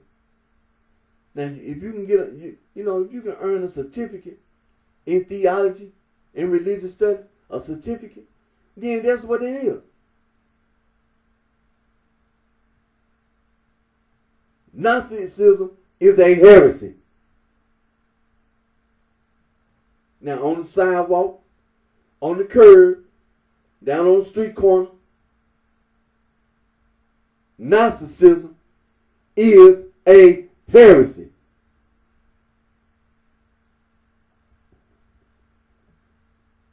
You lie, you gonna die. Now,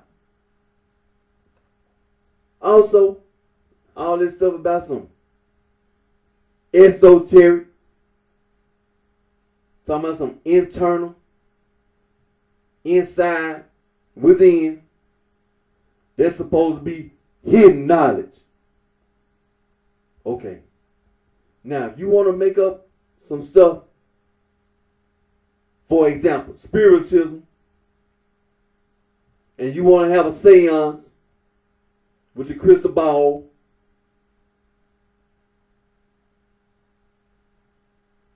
and you want to charge people money with the tarot cards. Now I know. Now, look, I'm familiar with street hustling. Now, if you want to try to pull some kind of nonsense with a ping pong ball and 3 coconuts,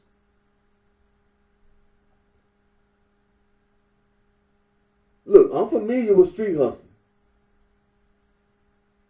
Now, if you want to try to trick me with your card tricks, okay, look, okay. You want to magic tricks and all this, you want to go jump in a pool of water and prove, you want some kind of illusion. All right. Okay. You want to saw yourself in half with some magic. And alchemy and all. Look, we don't live in them day and time no more. It's all kind of stuff being created every day. They got vacuums and all kind of stuff. I can't even name all the stuff that they didn't create. Some stuff they didn't create is not even being used no more. It's outdated. Well, see, but that it could be the same thing. Try to hustle me, try to run game on me.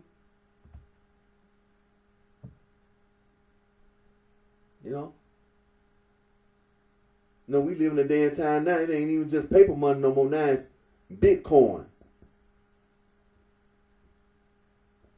Hey, that's the day and time we live in. That's just, and look, you can't be walking around trying to play dumb and think you got a bachelor's degree and you so smart in finance, but you can't figure out, what I'm saying? You can't figure out that there's no such thing as being a Nazi. Well, let me say, get straight to the point, Eric. You lie, you die. You lie, you die. Because, see, it's already a mark on the Sohos and the frat bitch anyway. Want to get your ass back. Want to get your ass back for the wrong you done and for the wrong that you be doing. Want to get your ass back. So you can walk around and try to pretend like you didn't get away and that you get away.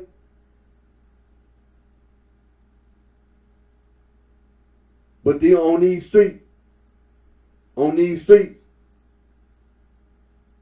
no, you ain't got away and you not getting away.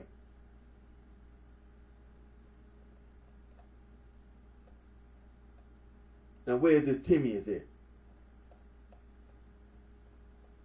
See, while I'm doing my reading, I want to make sure I don't leave that out. So I want to throw that out there. So we got this Play-Doh thing on the curb, on the sidewalk, down on the corner. See, it's some wrong been done.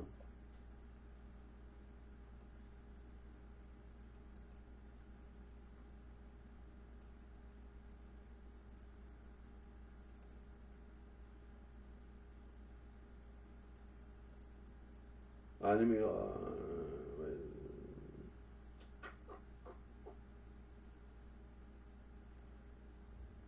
All right.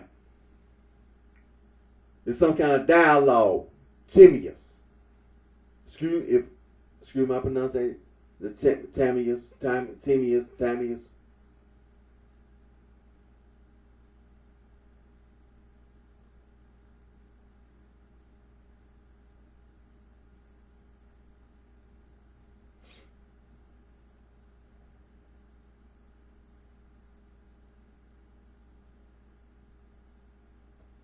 And then it's followed by another dialogue.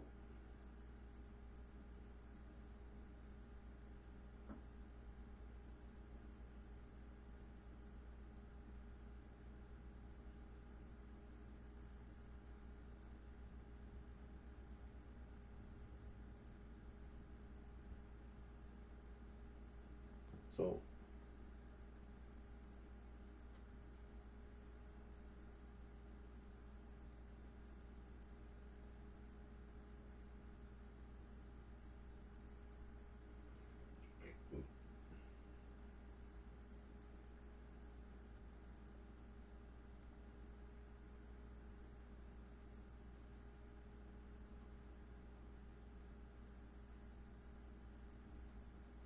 So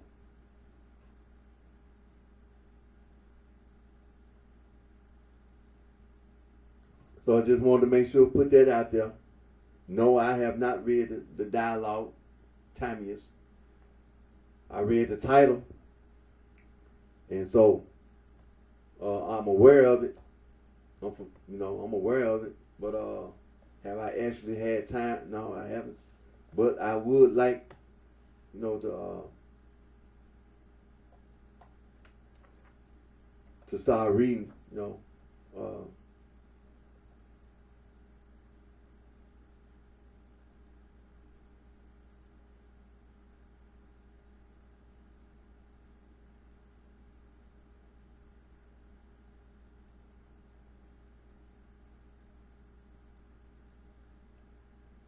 So,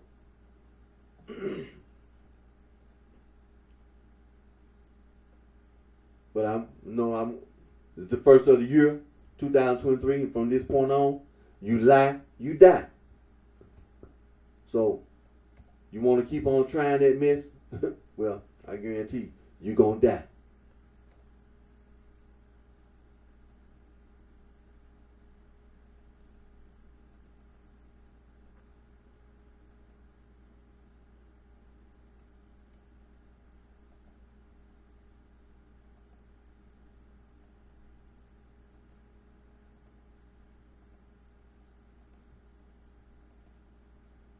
Now,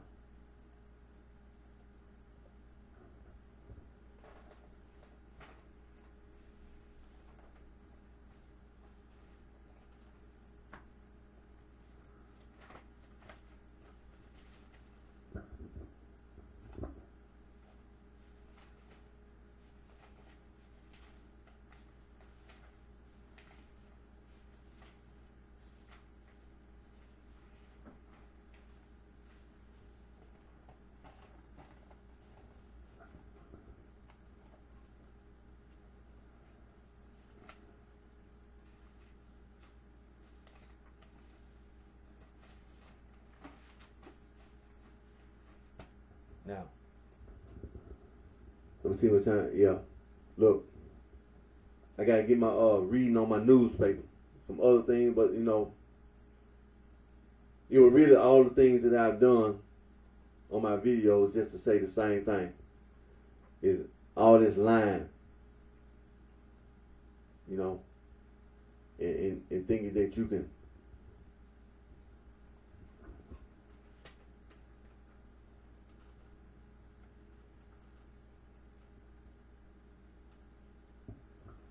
That you can go around and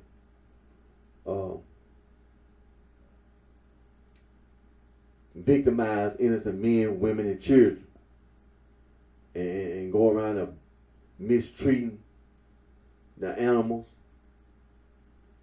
For example, domestic cats and dogs who depend on us, to take care of them. They do. I mean, from the time they born, domestic cats and dogs depend on us to take care of them. They're not going to go out and hunt for themselves. They're not going to do that. They'll look around and try to find somebody to take care of them.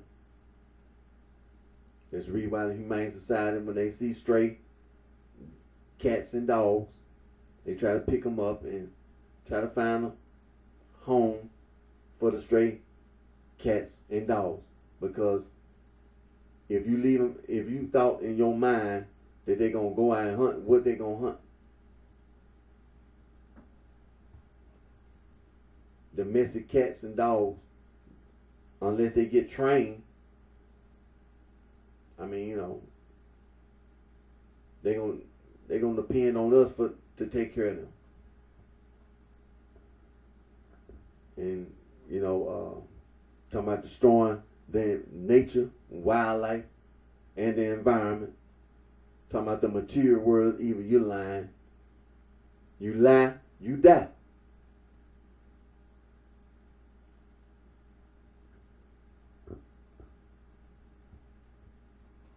Trying to destroy the North Pole and the South Pole, and now we're going out in space.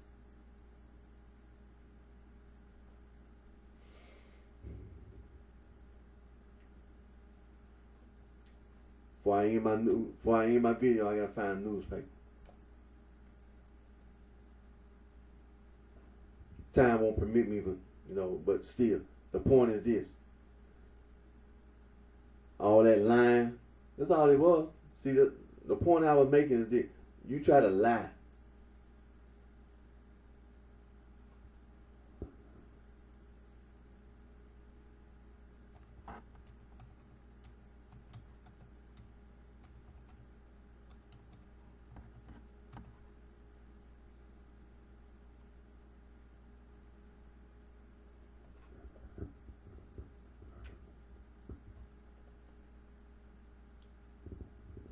All right, the war in Ukraine is continuing, and see, there again, the so-hoes and the fat bitches went outside the United States of America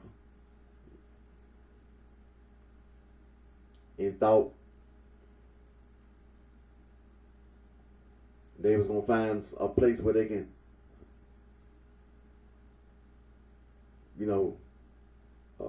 have influence. It started a war. Then there are other places around the world where the so-hoes and the fat bitches try to lie to other people.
All right, let me see here.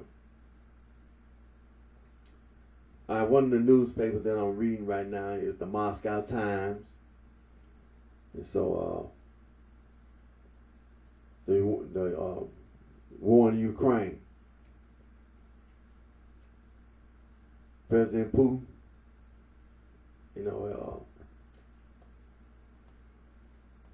it's winter time, so this is not the right time of the year to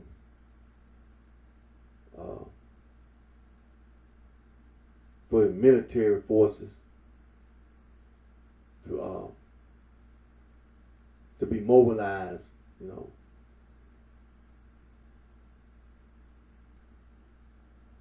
It's really not even a good time for infantry because it's too cold. It's just too cold. It's winter.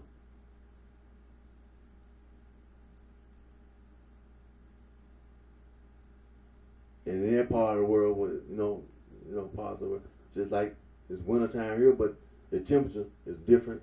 But still, it's winter time. The climate may, be a little different in this central time zone, where we was on like northeast or northwest. It'll be more like winter time, but in this southern part of the United States, central, we don't, usually feel, unless it's like it was a week ago, a nationwide blizzard. But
Well, I'm reading one article, pretty much, you know, the Russian defense chief said military factories working around the clock, and you know President Putin is trying to get more equipment for his forces,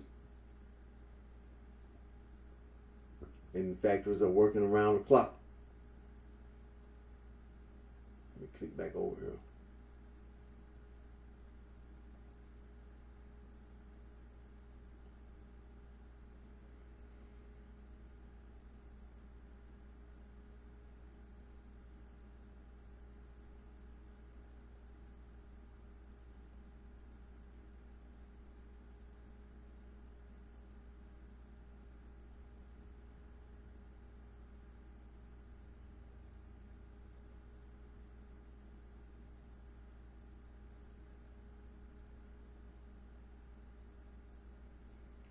Now, reading this other article saying Kyiv was rocked by explosions amid Russia's New Year attacks. So they attacked the capital of the Ukraine with some missiles.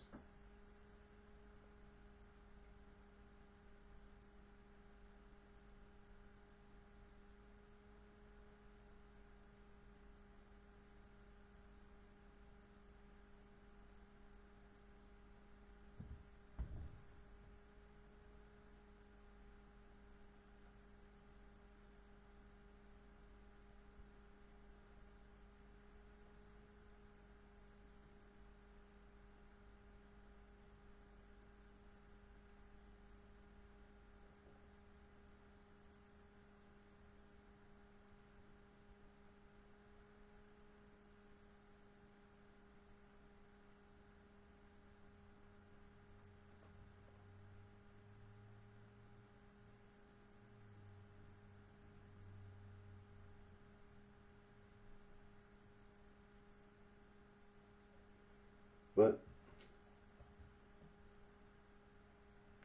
the Russians are on, you know, in one way or other, being offensive in that way by attacking the capital of Ukraine, and those missiles hit.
So like I said, I'm reading this the Moscow Times. Now I'm finna go to another newspaper.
Okay, let me I excuse me.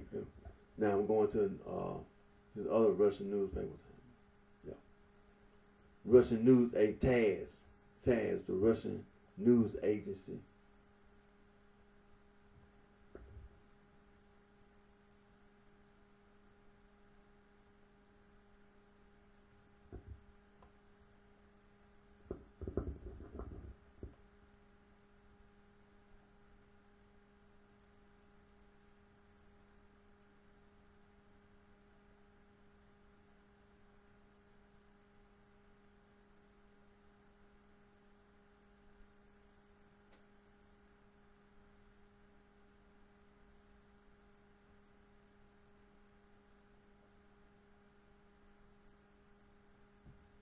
All right, let me see.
All right, like I said, I'm excuse me, I'm looking at the TASS Russian news agency. You know, about this war in Ukraine.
Well, like I said, I'm looking at the TASS Russian news agency, and overall, I mean, you know, there's really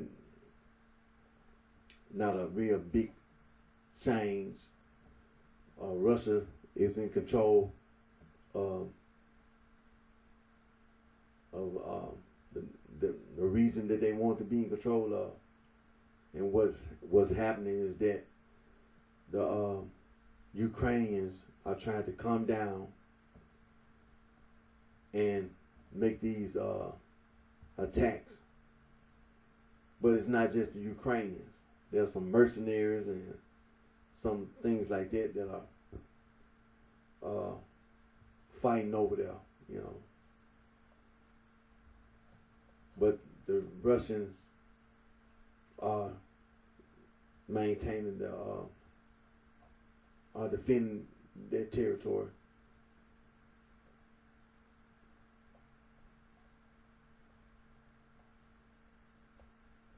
And like I've been saying over and over again, that this time of the year, this is not the right time of the year for any military to,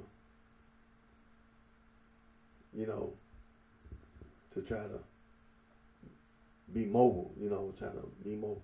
Even infantry will have difficulty, so you're talking about tanks and armored vehicles and things of that nature and all that. I mean, it's a difficult thing to do in the wintertime.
Well, like I said, I was looking at the newspaper, but overall, I don't see any,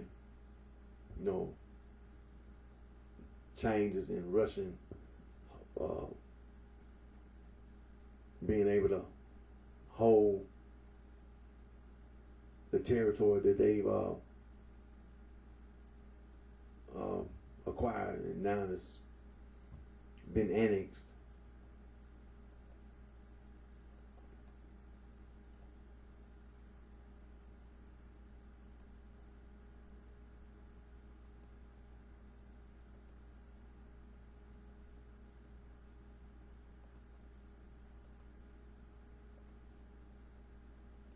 See, that's the reason why, like I said, don't watch CNN, don't listen to Fox and CNN, because they will lie to you. They lie. They will. They'll lie to you.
See? G killer. 7-Eleven. G killer. See? You lie, you die.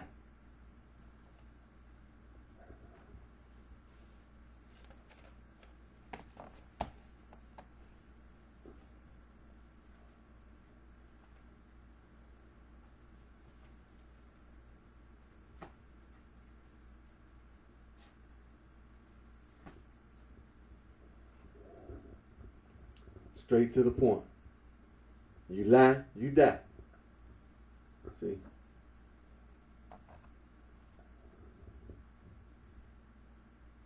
Going around talking about the blood gang, the Crip gang, and then talking about some bloodstone business, some limestone, all that. See, when you lie, you die. Ain't no getting away. No. We're talking about some supreme gangsters. The gangster disciple.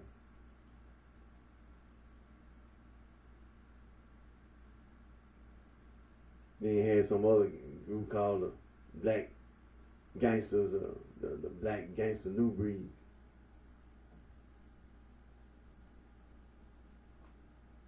Then later on, some gangster disciples started the insane gangster disciple. Then I was hearing some stuff about some renegades. Talking about the difference between insane and renegade. Man, I'm gonna tell you this.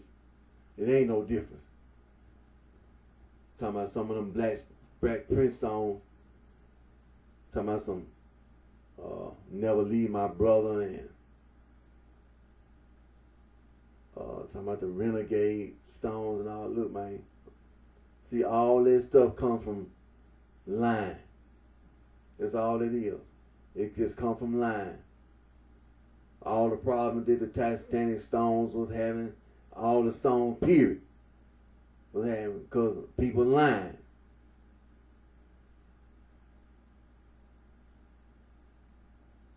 And that's for everybody. All the folks, all the my people. It's all it is, just lying. You just lie. And what you been lying about, when you never was really supposed to got away with that in the first place. Talking no nagging my library, talking no nonsense. Like I've been telling you over and over again, before 1945, discovery of the Nagamon Library, all that esoteric, Western esoteric, all that Western esotericism, Western mystery tradition. See, they were going around with that.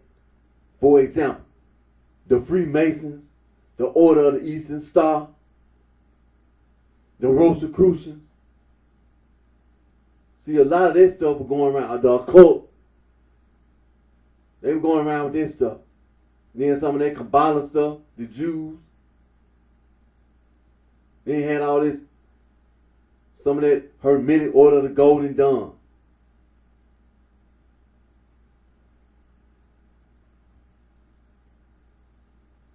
Then they started that Theosophy. Then that other lady, Helena Blavatsky came over with that anthroposophic stuff. See, all this stuff about some internal, esoteric, internal, inside, within. They were going around with that for a long time.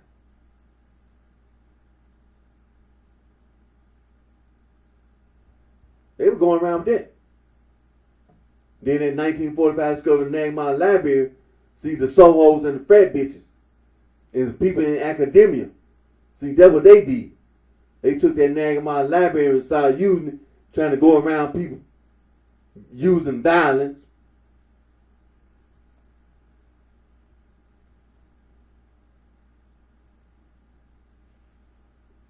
And then talking about this exoteric, external, outside, without. And see all this esoteric, exoteric. The esoteric supposed to be hidden knowledge. And then the exoteric supposed to be public knowledge. See, it's not no either or. The Catholic Church, they know about all this hidden knowledge and all this public knowledge. See, you ain't saying nothing that the Catholic Church don't know about. See, it's only one church, the Catholic Church. Roman Catholic Church, Eastern Orthodox Catholic Church, Oriental Orthodox Catholic Church. There's only one church. You're a Catholic, you're a Christian. You're a Christian, you're a Catholic.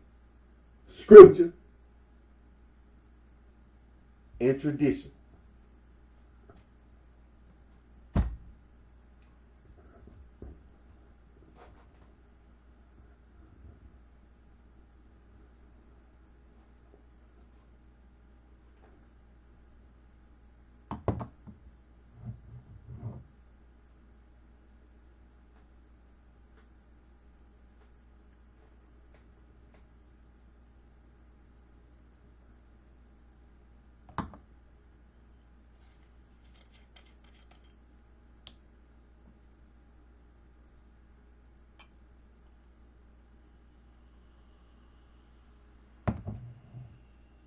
Now, again,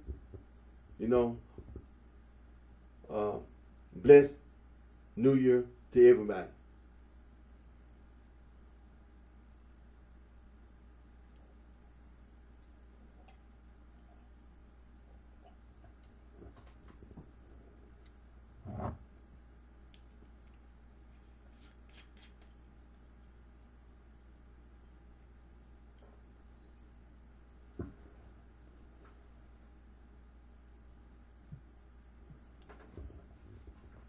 Now, I'm gonna go ahead and end today's video, but I'm pretty glad that I was able to do my video for this new year, and I'm pretty optimistic, and always thank God for all the blessing and the guidance that God provides us all with, and I'm gonna go ahead and end today's video. Again, my name is Eric D. Johnson, also known as BrightShine. I live right here in the city of Memphis. It's in the county of Shelby, state of Tennessee. And thank all my family, my support, for your continued encouragement, support. And take care of yourself. Wish each and every one of you the very best. And again, if you lie, hey, it ain't all that Gnostic nonsense. You lie, you die. That's all there is to it. Straight to the point. From this point on. Because see, it's a lot of retaliation, retribution, want to get you back. Mainly the sohos and the fat bitches.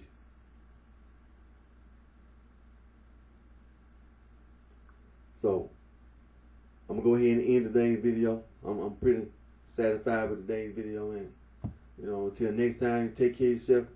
Wish each and every one of you the very best.